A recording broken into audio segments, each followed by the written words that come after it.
స్తోత్రం. హల్లెలూయా. దేవుని పరిశుద్ధ వాక్య భాగం నుండి భక్తుడైన దావీదు రచించినటువంటి 37వ కీర్తన 5వ చరణాన్ని మూలవాక్యంగా నేను చెబుతున్నాను. దయచేసి బైబిల్ వారు తెలిసి చూడండి, లేని వారు ఆలోచించవలసిందిగా మనం చేస్తున్నాం. నీ మార్గమును యెహోవాకు అప్పగింపుము, నీవు ఆయనను నమ్ముకును, ఆయన నీ కార్యము నెరవేర్చును. పరిశుద్ధ వాక్య భాగం దేవుడు మన వెనుకలో ఆశీర్వదించును గాక. చిన్న మాట ప్రార్థన చేసుకుంది. స్తోత్రం నాయన, ప్రేమ లేని తండ్రి, మీకు వందనాలు, స్తోత్రాలు. మమ్మల్ని ప్రేమించి అయా ఈ యొక్క ఉపవాస ప్రార్థనలో మీ సన్నిధిలో గడపడానికి మీరు చూపిన కృపను బట్టి మిమ్మల్ని స్తుతిస్తున్నాను. చదవబడిన లేఖనం ద్వారా నీ దాసును అభిషేకించి నీ ఆత్మతో నింపి ఆశతో వచ్చినటువంటి నీ ప్రజలందరినీ దీవించి ప్రతి అపవాది కార్యాలను లయపరిచి మీరే మహిమ పొందమని ఆయా స్థలాల నుండి వీక్షిస్తున్న వారిని కూడా దర్శించి నీవే ఆయన వారిని బలపరచమని యేసయ్య నామమున ప్రార్థిస్తున్నాం తండ్రి, ఆమేన్. హల్లెలూయా. దేవుని పరిశుద్ధ నామానికి మహిమ కలుగును గాక. ఉపవాస ప్రార్థనలు పూర్తి చేసినటువంటి మీ అందరికీ, లైవ్ లో ఉన్న వారికి యేసయ్య నామములో హృదయపూర్వకమైన వందనాలు చెల్లిస్తున్నాను. మంచిది. త్వరగా వాక్యాన్ని ధ్యానం చేసుకుని మనం అందరం కూడా దేవుని సన్నిధిలో ప్రార్థన చేద్దాం. దేవుడు చెప్తున్నటువంటి మాట ఏంటంటే, నీ కార్యము నెరవేర్చును, ఆయన నీ కార్యము నెరవేర్చును. ఎవరు అంటే దేవుడు మన కార్యాలు నెరవేర్చేవాడు. ఎవరట? దేవుడట. హల్లెలూయా. అంటే కార్యం అంటే ఈ భూమి మీద ఉన్నటువంటి మనకు అవసరమైనవి ఎన్నో ఉంటాయి, అవునా? ఎన్నో ఉంటాయి మనకు అక్కర కలిది అవసరమైనవి ఎన్నో ఉంటాయి. ఎన్నో ఇబ్బందుల మధ్య, ఎన్నో ఇరుకుల మధ్య, ఎన్నో ఆటంకాలు, ఎన్నో పోరాటాల మధ్య మనం అలిగిపోతున్నప్పుడు ఆయన మన పక్షంగా ఉండాలి మాట. ఇప్పుడు ఫర్ ఎగ్జాంపుల్ చాలా బరువు మోస్తున్నావు నువ్వు, నీ బరువు కొంచెమైనా పంచుకొని నీకు సంబంధించినటువంటి వ్యక్తులు, నీకు ఇష్టమైనటువంటి వ్యక్తులు, నీ వలన అనేకమైనటువంటి మేలులు పొందినటువంటి వ్యక్తులు నీ బరువు పంచుకోవాలని నువ్వు చూస్తున్నావు, నేను చూస్తున్నాను. వాళ్ళు ఎవరు పంచుకోవట్లేదు. నువ్వేమో వాళ్ళు పంచుకుంటే బాగా, నువ్వు వాళ్ళు పంచుకుంటే బాగా అని ఎదురు చూస్తున్నావు. కనుక దేవుడు ఏమంటున్నాడు? ఆయన నీ కార్యము నెరవేర్చమంట. ఎవరు పంచుకోరు, ఆయన పంచుకుంటాడట. కనుక ఇది ఎంకరేజ్ ఆఫ్ ద వర్డ్. దేవుడు మన కార్యాన్ని దేవుడే నెరవేరుస్తాడు. మనం అన్ని నెరవేర్చలేము, మనం మట్టి మనుషులు అండి. ఆలోచన కలిగి ఉండాలి. నరుని ఆలోచనలు అనేకములు అని చెప్పింది సామెతల గ్రంథంలో. కానీ యెహోవా ఆలోచనయే స్థిరమట. కానీ మనుషులైనటువంటి మనము ఆ దేవుని ఆలోచనను మనం పక్కన పెడితే అప్పుడు మనకి నష్టమే కదా. అప్పుడు నష్టమే. ఈ భూమి మీద ఏంటి రాత్రి చెప్పాను, భక్తి ఎందుకు చేస్తారంటే మన సంఘంలో కూడా అనేక ఫెయిల్. మన సంఘంలో బయట పక్కన పెట్టి ఎందుకు ఇంకొకరికి కోసం ఇంకొకరికంటే మన సంఘంలో అని ఉన్న వాళ్ళు ఎక్కువ మంది ఫెయిల్. అంటే ఏమి నేర్చుకుంటున్నారు? ఎందుకాలం వస్తున్నటువంటి వాళ్ళు అనేకులు ఫెయిల్ మాట. భక్తి ఎలా చేస్తున్నారు? నచ్చినట్లు చేసుకుంటూ వెళ్ళిపోతున్నారు మాట. ఏంటి? సంఘానికి ఒక సేవకుడు ఉన్నాడు, ఒక సేవకురాలు ఉంది. ఎందుకున్నారు సేవకుడు సేవకురాలను? సంఘం ఎలా నడిపిస్తే అలా ఉండడానిక, మీకు నచ్చినట్లుగా ఉండడానిక? ముందు సేవకుడు సేవకురాలు ఉన్నప్పుడు వారికి అనుకూలముగా, వారికి అనుగుణంగా లోబడి బ్రతకడం నేర్చుకోవాలి సంఘం. హల్లెలూయా. ఏంటి ఒక మాట చెప్తున్నాను, ఇన్ని సంవత్సరాలుగా నా బోధ వింటూ ఉన్నారు. నేను ఏ విషయంలోనైనా మిమ్మల్ని బానిసన చేశాను, నార్మల్గా చెప్తున్నాను అనమాట. నాకు నచ్చినట్లుగా ఉండమని నేను ఎప్పుడు అన్నాను. నేనేం చెప్తానంటే ఎప్పుడు కూడా నా భార్యనైనా సరే దీనికి నచ్చినట్లుగా ఉండమని అంటాను అనమాట. అంతే, దీనికి నచ్చినట్లుగా ఉండండి ఫస్ట్. ఇంకొకరికి నచ్చడానికి లోబడిపోతున్నారు. చాలా సంఘాలు చూస్తున్నాం. భక్తి పక్కన పెట్టారు, మారు మనసు లేదు, దేవునికి లోబడేటువంటి విధానం లేదు. వీళ్ళని వాళ్ళు పొగడాలి, వాళ్ళు వీళ్ళు పొగడాలి. ఇంతే అయిపోయింది కథలు. ఏమవుతారు అంత్యకాలంలో అందుకుంటున్నాను. ప్రవక్త మీరు వినండి. కనీసం సెల్ ఫోన్లు ఉన్నాయి, ఇంటికాడ టీవీలు ఉంటున్నాయి. ఓఫీర్ గారి వాక్యం కూడా వినండి. ఎందుకంటే నాకు తెలుసు సేవకుడు ఎంత గిలగిలగించుకున్నా వినరు, కొంతమంది లోబడరు అసలు. కనీసం పెద్ద అయిన వాక్యమైనా వినండి. ఏంటి కాబట్టి చాలా చూస్తూ ఉన్నమాట. సంవత్సరాలు అయిపోతూ ఉంది, సీనియర్లు అయిపోతూ ఉన్నారు. కానీ కనీసం కొత్తగా రక్షణ పొందినటువంటి వారికి ఏ విషయంలో మాదిరిగా ఉండాలో ఆ క్రమం అయితే లేదు. సీనియర్లు అవుతున్నారు కానీ ఏం ఉపయోగం అలాగా? పెత్తనాలు చేయాలనుకుంటారు చాలా మంది. బైబిల్లో చెప్తున్న అన్ని కూడా దేవుడు అప్పగించినటువంటి పని మీద వాళ్ళు ఎంతో నష్టాలు ఎదుర్కొన్నారు, ఆస్తులు ఎదుర్కొన్నారు, కుటుంబంలో ఎంతో వ్యతిరేకత. ప్రవక్త కూడా అంతే. గవర్నమెంట్ ఉద్యోగం వచ్చింది ఆయనకి 17 సంవత్సరాల వయసులో, సెంట్రల్ గవర్నమెంట్ ఉద్యోగం. అప్పుడు ప్రభు పిలిచాడు ఆయనను. అది ఉదేశి రిజైన్ చేసి ఆయన దేవుని సేవకు వచ్చాడు. వచ్చినందుకు అందరూ అర్థం చేసుకున్నారంటే అర్థం చేసుకోలేదు. భక్తులను అర్థం చేసుకుని ఎప్పటికీ నష్టపోతారు ఎవరైనా సరే. భక్తులను వంకలు పెట్టి భక్తులను అపార్థం చేసుకున్నటువంటి వారు దేవుడు ఇస్తున్నటువంటి మేలులు వారు పోగొట్టుకుంటారు, దేవుని ఆశీర్వాదాలు పోగొట్టుకుంటారు వాళ్ళు. అందుకే అంటున్నాను, మన మనుషులు కనుక దేవుడు మనతో మాట్లాడాడు, దేవుని మాట వినాలనుకుంటున్నాం. అందుకని ఆయన లేఖనముల ద్వారా, భక్తుల ద్వారా, సేవకుల ద్వారా ఆయన మాట్లాడుతూ ఉంటాడు. అందుకని ప్రతి వ్యక్తి కూడా ఈ లేఖనాలలో దేవుడు ఏదైతే పెట్టాడో దాని ప్రకారంగా నీ కుటుంబాన్ని నువ్వు కట్టుకుని నువ్వు భక్తులు కొనసాగాలి మాట. బైబిల్కి ఈనాటి క్రైస్తవులకి సంబంధం లేదండి. అన్యజనులైన సేవకులకి భయపడుతున్నారు కానీ క్రైస్తవులు భయపడట్లేదు. సేవకురాలు తమకు అప్పగించినటువంటి పనిని చేయడము కొరకు, మందను కాయడము కొరకు వారి పనులు వెళ్తున్నప్పుడు సంఘము దానికి సపోర్టెడ్గా, దానికి సహకారులుగా ఉండాలి అంతే. అందుకు మించి అప్పగించారా ఒక పని, అది చెయ్యి, నీకు అవకాశం ఉంటే. కావలేదనుకో అవ్వదు అని చెప్పండి అంతే. అందుకని వాళ్ళకి నచ్చారు కాబట్టి వాళ్ళకి అప్పగిస్తున్నారు, వీళ్ళకి నచ్చారు కాబట్టి వీళ్ళకి అప్పగిస్తున్నారు. అది మిగిలిన వారికి అనవసరం. ఎప్పుడైనా సరే జాగ్రత్త పెట్టుకోండి. నేను చెప్తున్నాను, దేవుడు ఎంతగానో మాట్లాడుతున్నాడు. సంఘానికి భయం లేదని చెప్పాడు దేవుడు మొట్టమొదటిగానే. నిజం. ఒక సేవకుడు ఉంటున్నప్పుడు ఒక కోడి తన పిల్లలను కాపాడున్నట్లుగా నా మట్టుకు నేను సంఘాన్ని కాపాడడానికి ఎన్నో నిందలు, ఎన్నో అవమానాలు పొందినటువంటి వ్యక్తి. మీరేదో అనుకోవచ్చు, లైట్ తీసుకోవచ్చు. మీ ముందు ఉన్నటువంటి ఒక సామాన్యమైనటువంటి వ్యక్తే, ఒక బలహీనమైనటువంటి వ్యక్తే. కానీ కొన్ని వందలాది మంది చేయలేనటువంటి ఒక గొప్ప కార్యం చేయడానికి పరిశుద్ధాత్మ దేవుడు ఈ కృపనిచ్చి పనిని అప్పగించి ఇక్కడ నిలబెట్టాడు నన్ను. మీరు జ్ఞానం కలిగి లేకపోతే చాలా నష్టపోతారు చెప్తూ ఉన్నాను. సంగమా, దేవుడు అంటే, సేవకురాలంటే ఏమాత్రం భయం లేకుండా మీకు నచ్చినట్లుగా ఉండి, కొంతమంది స్వభావాల ఆలోచనలు ఎలా ఉంటాయి. దేవుడు మాట్లాడేటువంటి విధానం ఏంటంటే, ఇప్పుడు ప్రభు సన్నిధిలోకి వచ్చినప్పుడు నిన్ను ఆయన లెక్క అడుగుతాడు కాబట్టి ఆయన లెక్క నిన్ను అడగకుండా ఎప్పటికప్పుడు నీవు క్లియర్గా ఉండాలి, క్లారిటీగా ఉండాలి. నీ పని నువ్వు చూసుకోవాలి. కొంతమంది అది పక్కన పెట్టి మిగిలిన వాళ్ళందరూ ఏం చేస్తున్నారో, వాళ్ళు ఎలా ఉన్నారు, ఏం చేస్తున్నారు, మీ పని కాదు అది. దానికి సేవకుడు ఉన్నాడు, సేవకురాలు ఉన్నారు. మీ పని మీరు ఎందుకు వచ్చారో దానిని చూసుకుంటూ దాని ప్రకారంగా ఒక క్రమంలో ఉండాలి. ఇంకా చెప్పాలంటే అర్థం ఏంటంటే, సంఘ క్షేమాభివృద్ధి కొరకు, సంఘ నియమము కొరకు ఆటంకంగా ఏ వ్యక్తి మనం ఉండడానికి వీలు లేదు. అర్థమవుతుందా? సంఘ క్షేమాభివృద్ధి కొరకు అడ్డుబండలుగా ఆటంకంగా మీరు ఉండకూడదు. మీరు తీర్పు తీర్చొద్దు. సంఘములో సహోదరులకి తీర్పు తీర్చడానికి మీకు ఎవ్వరికి రైట్స్ లేవు.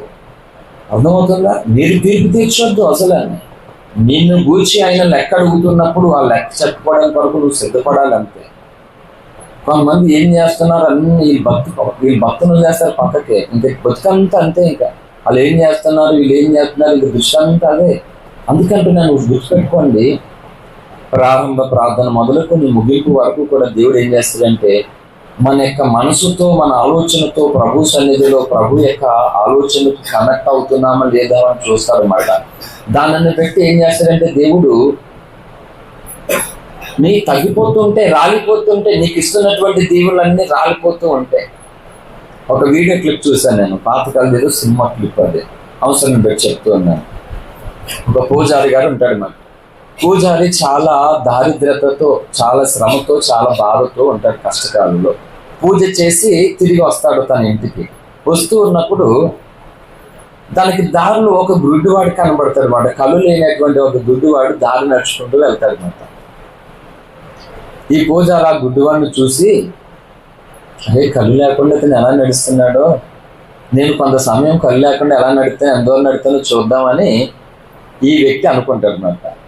ఇతడు ఎవరినైతే పూజ చేస్తున్నాడో, ఆరాధిస్తున్నాడో ఆ దేవుడు అనుకుంటాడో, నా కుమారుడిని నేను కనుకరించాలి, ఈ దీనస్థితిలో భేదస్థితిలో అలాగే ఉండిపోయాడు కనుకని అంత బంగారు మూట, అంత మూట ఎత్తదన్నమాట వచ్చే దారిలో. ఈ వ్యక్తి ఏమనుకున్నాడు, ఇప్పుడు ఆ గుడ్డోని చూసి అతడు ఎలా నడుపుతున్నాడు కదా, నేను ఎలా చూద్దామని చెప్పి నడడం మొదలెడతాడు. మనం ఇలాగా దాటకుండా మూడ దాటకుండా వచ్చేస్తాడు. ఆ దేవుడు ప్రత్యక్షమయ్యి, రీసెంట్గా చూశాను ఒక సినిమా క్లిప్. మిమ్మల్ని చూడమని చెప్పట్లేదు, నేను ప్రతి దాంట్లోంచి ఒక పాఠం నేర్చుకుంటాను నాకు కనబడే దాని గురించి. మనుషులు కూడా అంతే, నేర్చుకో. అలాగే నువ్వు నేర్చుకో, నీ భక్తి జీవితాన్ని కట్టుకోవడం కొరకు, నువ్వు దేవుడు దయాన్ని ఎందు నిలిచి ఉండడం కొరకు నేర్చుకో అన్నిటిని పెట్టి. అందుకని వాళ్ళలో అంకులు చూసి నువ్వు అంకులు ఎట్టుకోకు, నీ భక్తి పాడు చేసుకోకు. అర్థమవుతుందా? ఇంకొకరు అలాగని ఇలాగని వాళ్ళు చూసుకుని నీ భక్తి పాడు చేసుకోవద్దు. హల్లెలూయా. కనుక ప్రభు సన్నిధిలో దేవుడు మనకి ఇస్తున్నటువంటి ప్రతి దానిని మనం ఎల్లప్పుడూ పొందుకోవడం కొరకు చాలా శ్రద్ధ కలిగినటువంటి వారుగా మనం ఉండాలని దేవుడు కోరుకుంటూ ఉన్నాడు.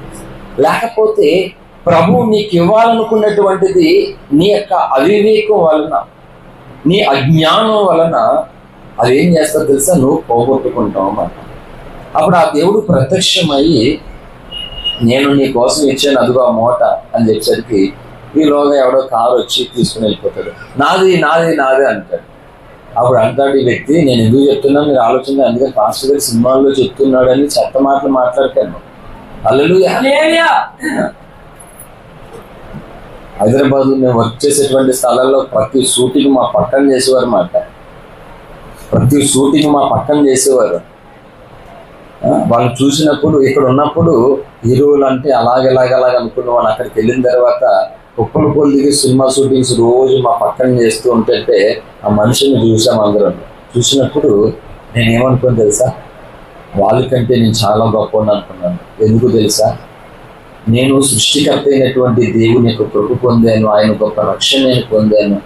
వాళ్ళకంటే చాలా మనం బలహీనులు కావచ్చు, వాళ్ళ ముందు వాళ్ళ గేట్లు కూడా మనం ముట్టుకోనివ్వరు మనల్ని అన్ని విషయంలో. అంటే ఈ లోకం దృష్టిలో వాళ్ళు సెలబ్రిటీస్, గొప్పవారు, గనులు, భాగ్యవంతులు. ఏది తినాలన్నా, ఏది కట్టుకోవాలన్నా, ఎక్కడికి వెళ్ళాలన్నా వెళ్తారు. కానీ ప్రభు దగ్గరికి మాత్రం వెళ్ళడం సాధ్యమో కాదు. కాబట్టి వారికంటే నేనే గొప్ప ఉన్నాను అనుకున్నాను అన్నమాట.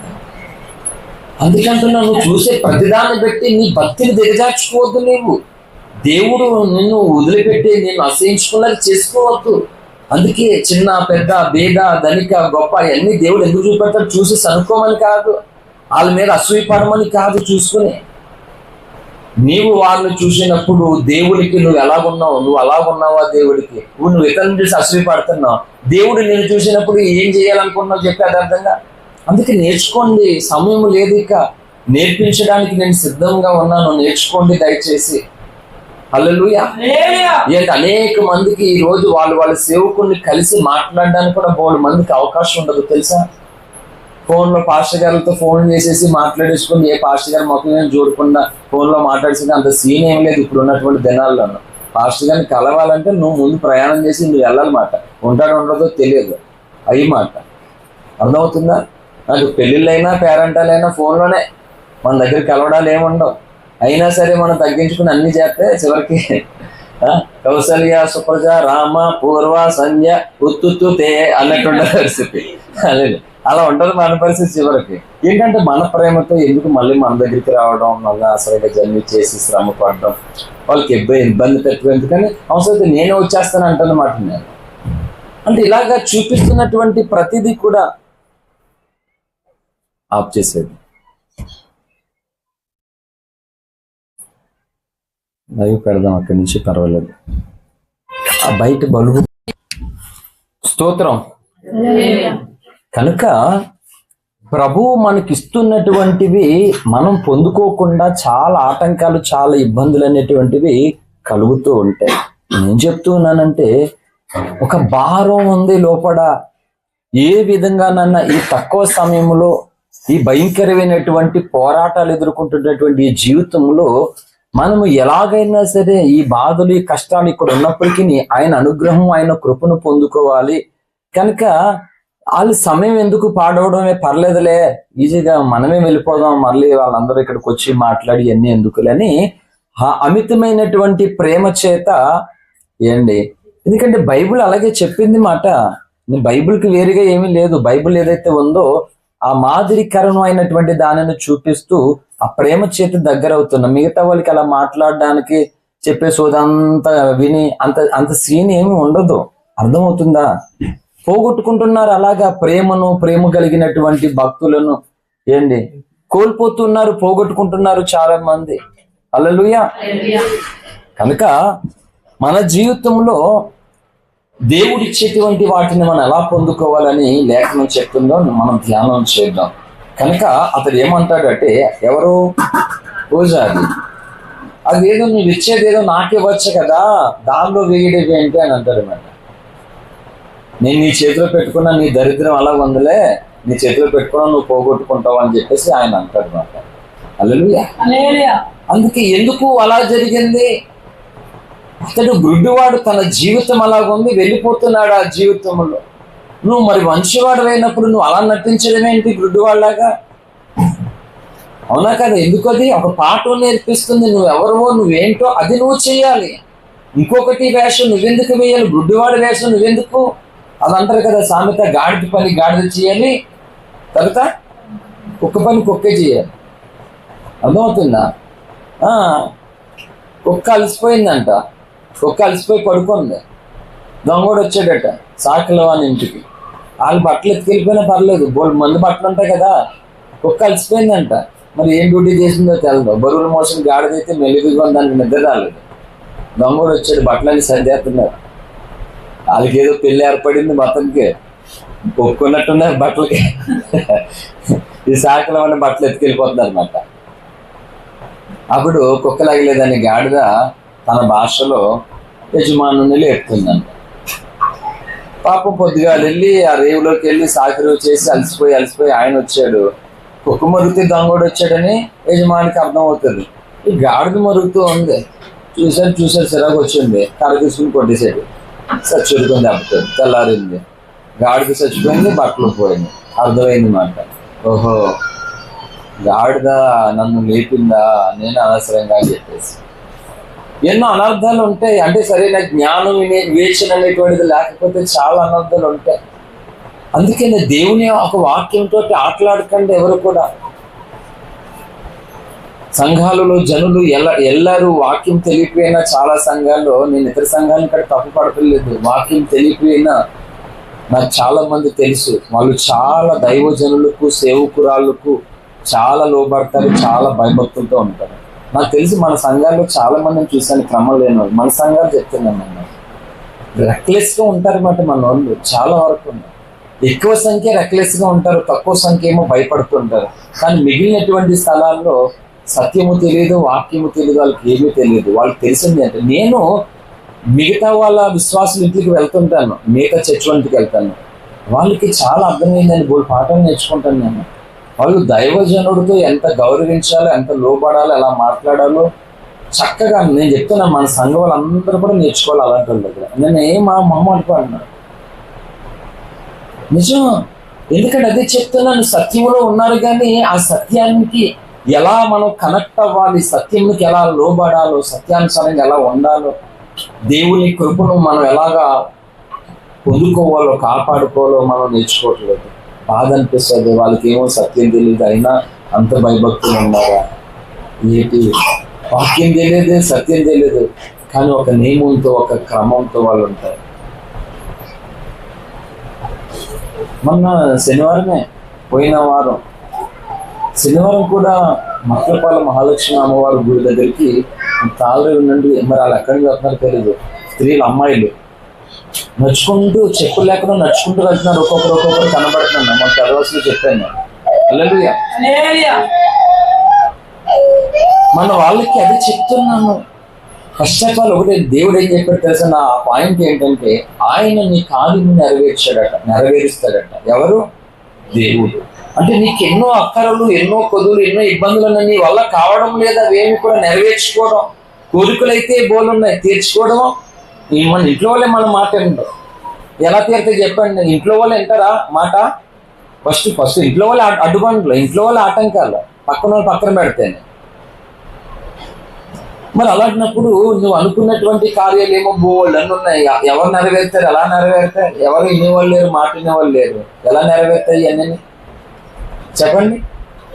దేవుడు నెరవేరుస్తాడట. దేవుడు నెరవేర్చినప్పుడు ఏంటి, ఎవరికి నెరవేరుస్తాడైనా? ఎవరైతే ఆ వాక్యం చెప్తుందో వారి మార్గాలను ఎవరైతే అప్పగించుకుంటారో దేవునికి వాళ్ళు నెరవేరుస్తాడట. నేను అందుకే చెప్తున్నాను, ఇది ఒక ఆదివారపు ఆరాధన అనుకోండి. దేవుని సన్నిధిలో ఎప్పుడు కూడా చాలా సీరియస్నెస్ గా మనం ఉండాలి. దృష్టి మళ్లించేస్తున్నాడు దుష్టుడు కూడా, ఒక దెయ్యాన్ని తెచ్చుకుంటున్నట్టున్నారు. దృష్టి మళ్లించేస్తుంది ఆరాధన నేను ఏంటంటే, ప్రభు సన్నిధిలో మనము ప్రతిదానిని, ఆ ఆనందాన్ని, ఆ సంతోషాన్ని, ఆ ఆత్మీయతను, ఆ ప్రభావాన్ని, ఆ ఉజ్జీవాన్ని అనిపించలేకపోతూ ఉన్నాం. మరి అనిపించలేనప్పుడు ఎలా దేవుడు మన పట్ల కార్యం చేయడానికి కోరుకుంటాడు? దేవుని సన్నిధికి వచ్చినటువంటి తర్వాత ఆయన మీద పరిపూర్ణమైనటువంటి దృష్టి మనం పెట్టాలి. నీతిమంతుల మీద ఉంటదంట. దేవుని విరిగి నలిగినటువంటి మనుషుల మీద, విరిగి నలిగినటువంటి హృదయాల మీద ఆయన దృష్టి నిలుపుతాడట. ఆయన దృష్టిలో ఉండాలి. ఎలా అంటే, ఎస్తేరు గ్రంథంలో చూడొద్దు కానీ, రాణులందరూ కూడా అలాగా తమ తమ వరుసలో నిలబడ్డారు. కానీ రాజు యొక్క దయ ఎస్తేరు మీద కలిగిందంట. హల్లెలూయా.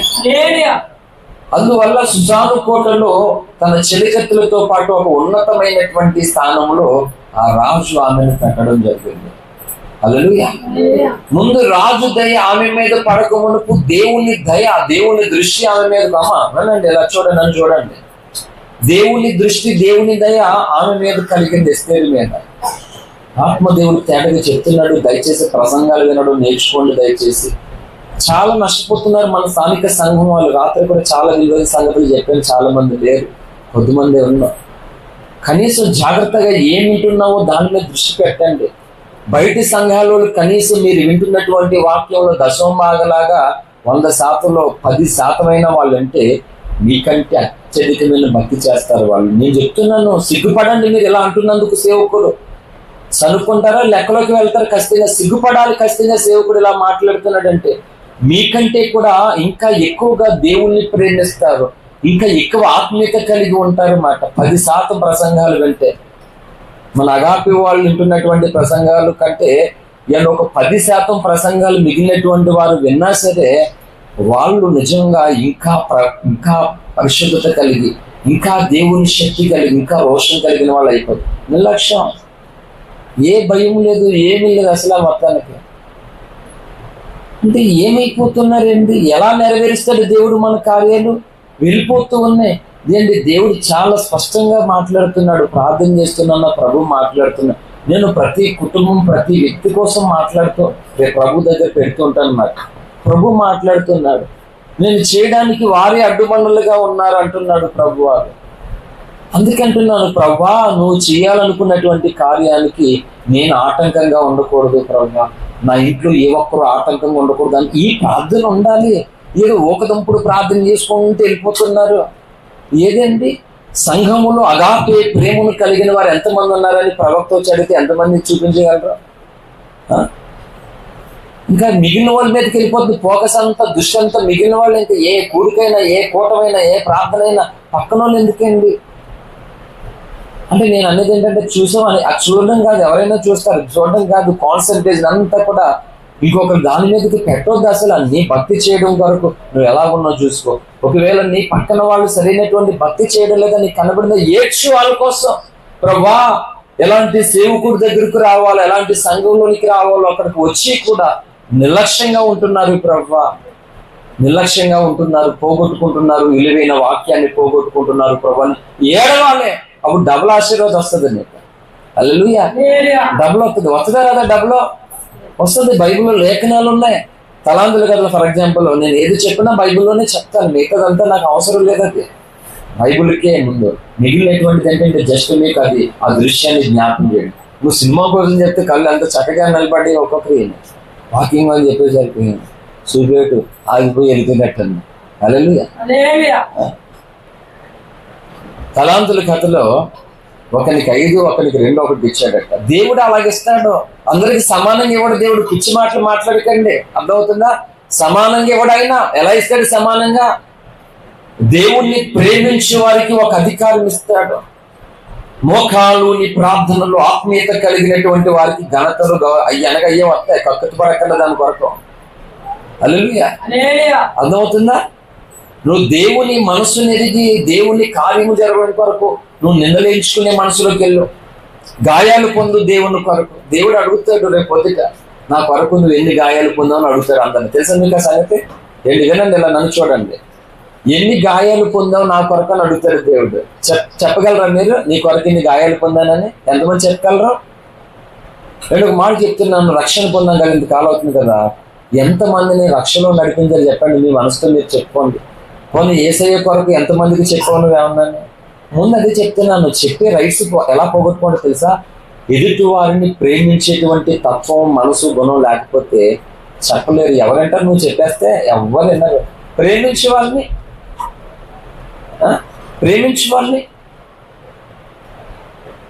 ఆ ప్రేమించలేనప్పుడు నువ్వు ఇంకొకరికి ఏదో చెప్తాను చెప్పలేవు.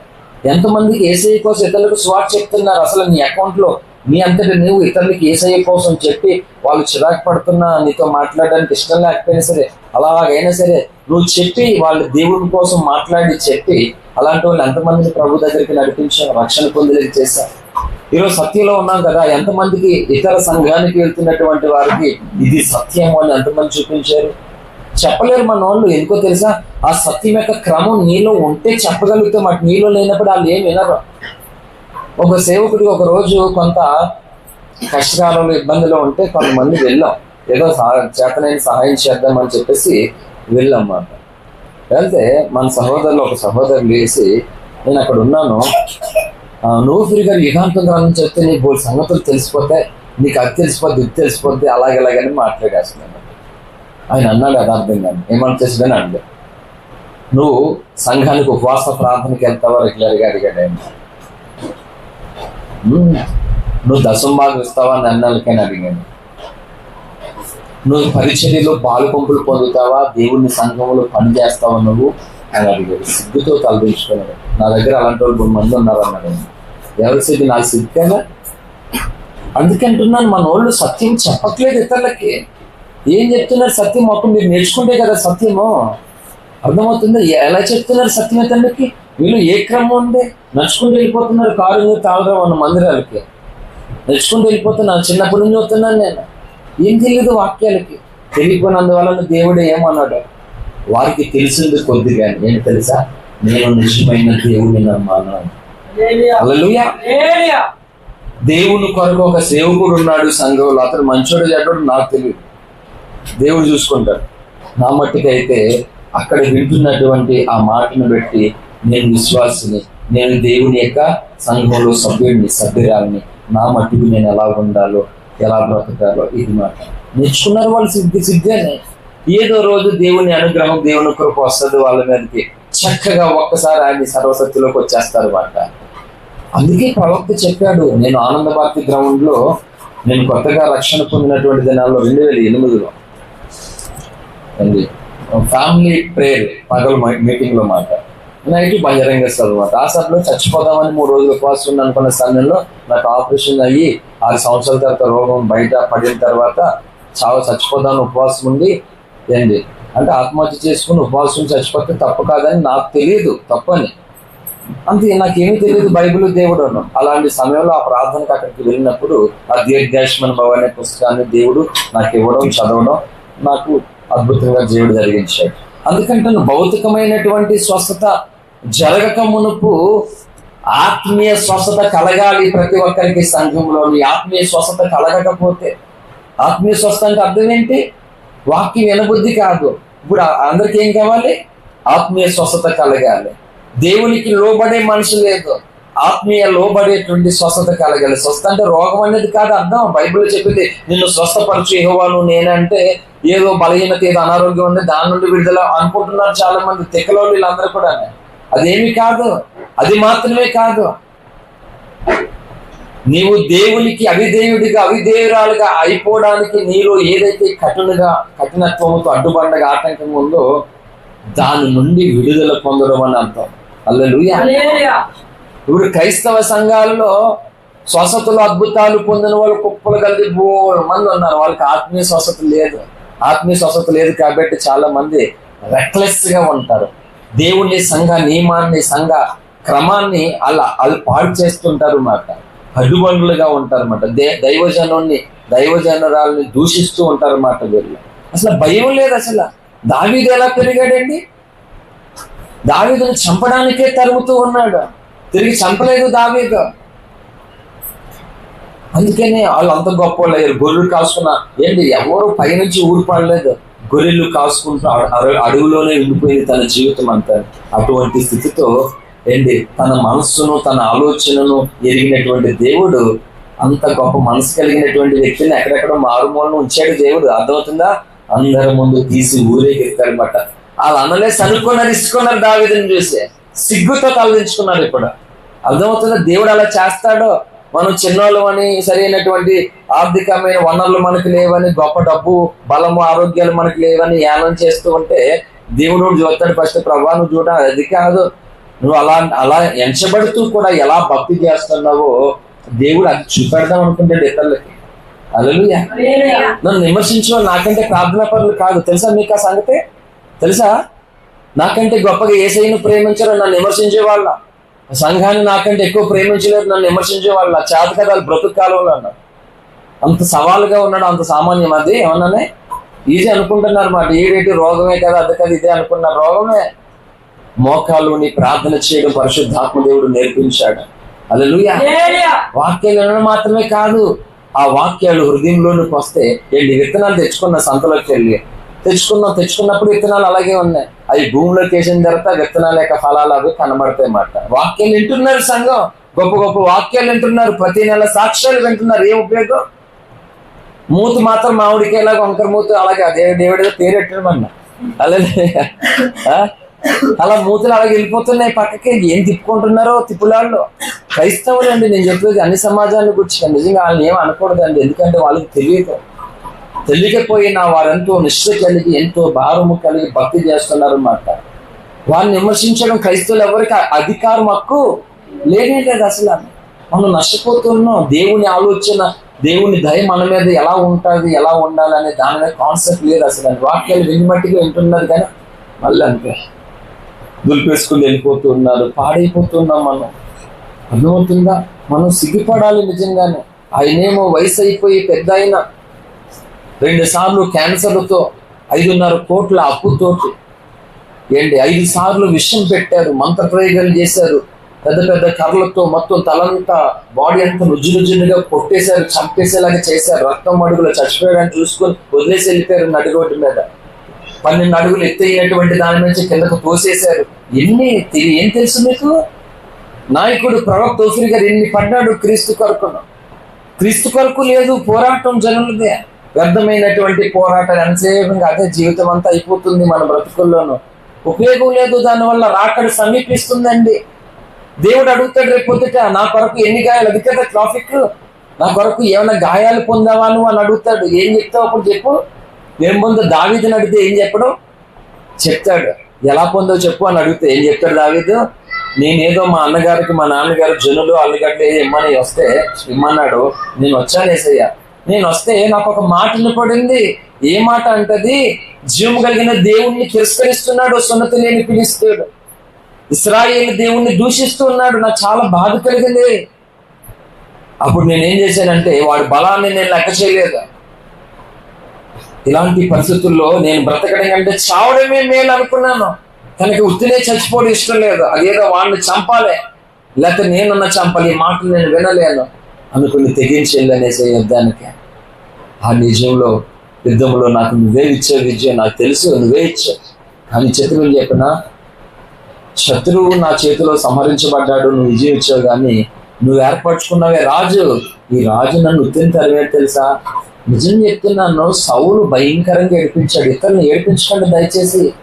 ఏదో అనుకుంటున్నారు క్రైస్తవులు. దావీదుని భయంకరంగా ఏడిపించాడు. ఒక పక్కన మళ్ళీ పిల్లనిచ్చాడు. మళ్ళా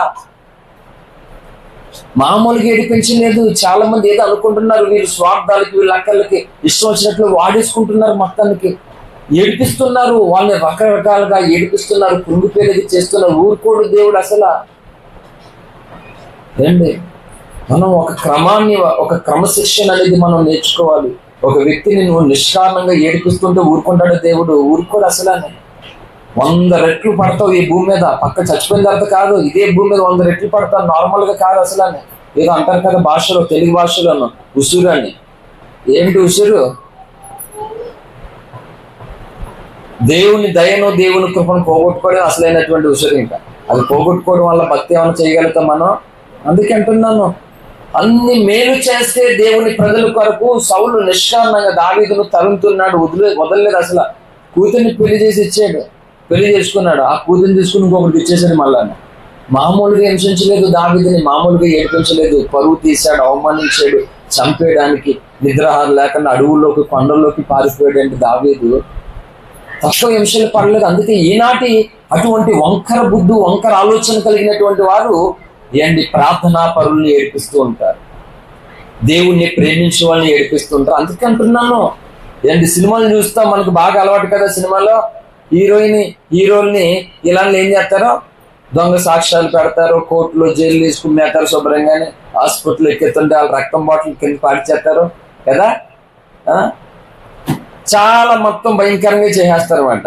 చివరికి ఎవరిని ఎగ్గుతారు సినిమాల్లో? రమ్యక్క సినిమాయా అంటే అన్నట్టుంది ఈ పిల్ల. ఓ పిల్ల తెలీదా? అమ్మా గట్టి చెప్పమ్మా, ఎవరిని ఎగ్గుతారని అడుగుతున్నాను నేను. సూర్యకాంతమా? చివరికి ఎంత ఏడ్చినా కానీ హీరోయిన్ ఎగ్గుతారు చివరికి. ఇలాంటి మళ్ళీ ఎక్కడ ఉంటే తెలుసు, ఏసీ రూమ్లో ఉంటాడు, మామూలుగా ఉంటాడు, స్విమ్మింగ్ పూల్ తేలుతాడు మళ్ళీ నాడు. అమ్మా ఇస్తారమ్మా, అవునా కదా. అక్కడ స్విమ్మింగ్ పూల్ అందు ఇంటిది కూడా చెరువే, తేలక అందులో మామూలుగా కాదు, మొత్తం కట్లు ఉంటాయి, మామూలుగా కాదు. కోళ్ళు ఉంటాయి టేబుల్ పనులు కదా, డైనింగ్ టేబుల్ మీద కోళ్ళు, మొట్టి మీద కోళ్ళు కాదండి, నూనెలో ఎగిన కోళ్ళు, మామూలుగా భోగం కాదండి. భోగం చివరికి రక్తం ఎక్కువ చచ్చిపోతాడు కదా. బైబిల్ కూడా అదే చెప్పింది. నువ్వు సుఖానికి అలవాటు పడితే, నువ్వు స్వార్థానికి అలవాటు పడితే, నువ్వు మోసానికి అలవాటు పడితే, నువ్వు అక్రమానికి అలవాటు పడితే చివరికి ఓడిపోతావు అన్నమాట. ఏం ఓటమది? దేవుని కొరకు ఓడిపోతే నీకు విజయం వస్తుంది. అల్లు దేవుణ్ణి ఓడించి నువ్వు గెలవడం కాదు. అందుకే అంటున్నాను, ఏ గాయాలు అని అంటే ఏం చెప్తే చెప్పు. అంతసేపు కథ పక్కింటోళ్ళు ఎదురింటోళ్ళు ఇయ్యే చెప్తా మన స్టోరీ. ఇంకేముంది ఆయాలు అయ్యా.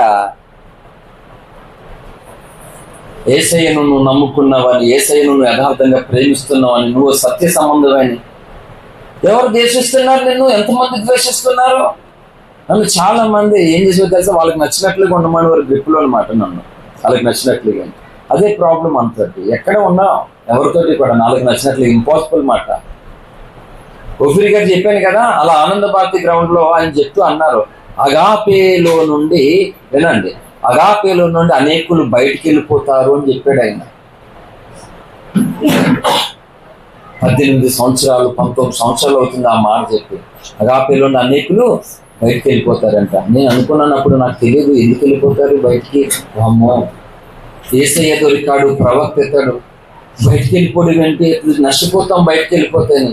ఎందుకు వెళ్ళిపోతారో నాకు తెలియదు, అంత నాకు అనుభవం లేనప్పుడు వాక్యం ఏదో చెప్తూ ఉన్నాను, కానీ బయటికి వెళ్ళిపోతారనే మాట అర్థమైంది. తర్వాత ఎదిగే కొద్దిగా ఆ మాట అయితే ఇప్పటికీ అలాగుంది. ఎందుకు వెళ్ళిపోతారంటే, తాముకు అప్పగించబడినటువంటి దానిని నిర్లక్ష్యము చేసి ఇంకొక స్వార్థం కలిగి ఇంకొకటి కోరుకుని వారికి నచ్చినట్లుగా సంఘం మీద పెత్తనాలు, సేవకుడి మీద పెత్తనాలు, సేవకురాల మీద పెత్తనాలు, యథామంచి ఖండించి రకరకాలు చేస్తారు. వాళ్ళు అర్థమవుతుందా? ఎందుకంటున్నాను, భయభక్తులు నేర్చుకోవాలి. రాత్రి కూడా విలువైనటువంటి సందేశాన్ని దేవుడు ఇచ్చాడు. మొరపెట్టడం నేర్చుకోవాలనేటువంటి సందేశంతో మన వాళ్ళు ఎన్ని కోటాలు వచ్చినా, ఎన్ని వాక్యాలు వింటున్నా, ఎలాంటి సందేశాలు ప్రభు ఇస్తున్నా కానీ ఏమి చేంజ్ కావడం లేదు. మమ్మల్ని ఎవ్వరు మార్చలేరు అన్నట్టుగా చక్కగా ఉన్నారన్నమాట మన సంఘాల వాళ్ళు. హల్లెలూయా. దానివల్ల ఒక మాట చెప్తున్నాను, ఆయన నీ కార్యం ఎలా నెరవేరుస్తాడు చెప్పు? ఆయన తప్ప ఇంకొకరు ఎవరు నెరవేర్చలేరండి. అర్థమవుతుందా? ఆయనే నెరవేర్చాలి నీ కార్యం. ఆయన నెరవేర్చడానికి నువ్వేం చేయాలి? ఆ మూలవాక్యం చదవండి సార్. నీవు ఆయనను నమ్ముకొనుము, ఆయన నీ కార్యము నెరవేర్చును. ఆమేన్. నీ మార్గమును యెహోవాకు అప్పగింపుము, నీవు ఆయనను నమ్ముకొనుము, ఆయన నీ కార్యము నెరవేర్చును. ఇక్కడ ఎందుకు చెప్తున్నాడు? నమ్ముకోండి అంటే ఆల్రెడీ నమ్మేసుకున్నాం కదా అంటే ఇది కాదు అర్థం. నీ మార్గాలను ఆయనకు అప్పగించుకునేటట్లుగా నమ్ముకో ఆయనను. ఇంకొకటి నమ్ముకుంటున్నావేమో నువ్వు. అందుకే మనుషులు నమ్ముకున్నట్టు కంటే యెహోవాను నమ్ముట మేలు, రాజులు నమ్ముకున్నట్టు కంటే యెహోవాను ఆశ్రయించడం మేలు ఎందుకు చెప్పాడు కీర్తన 118లో? హల్లెలూయా. అంటే రక్షణ పొంది యేసయ్యే దేవుడని నమ్మినటువంటి వారి కోసం కాదు చెప్తా. నేను అనేది ఏంటంటే అలాగా అందరూ నమ్మాము కానీ ఇప్పుడు దేవుని నమ్మట్లేదు, అది ప్రాబ్లం. నీ కార్యం నెరవేర్చేవాడు ఈ భూమి మీద ఆయనే నీ నమ్మట్లేదట. నువ్వు ఎలాగా ఎవరు నెరవేరుస్తారండి? నీ కార్యము ఆయనే నెరవేరుస్తాడట. ఆయన నెరవేర్చడానికి నువ్వేం చేయాలంటే నీవు నీ మార్గాలను ఆయనకు అప్పగించేసుకోవాలి. ఆయనకు అప్పగించుకోకపోతే చాలా కష్టం.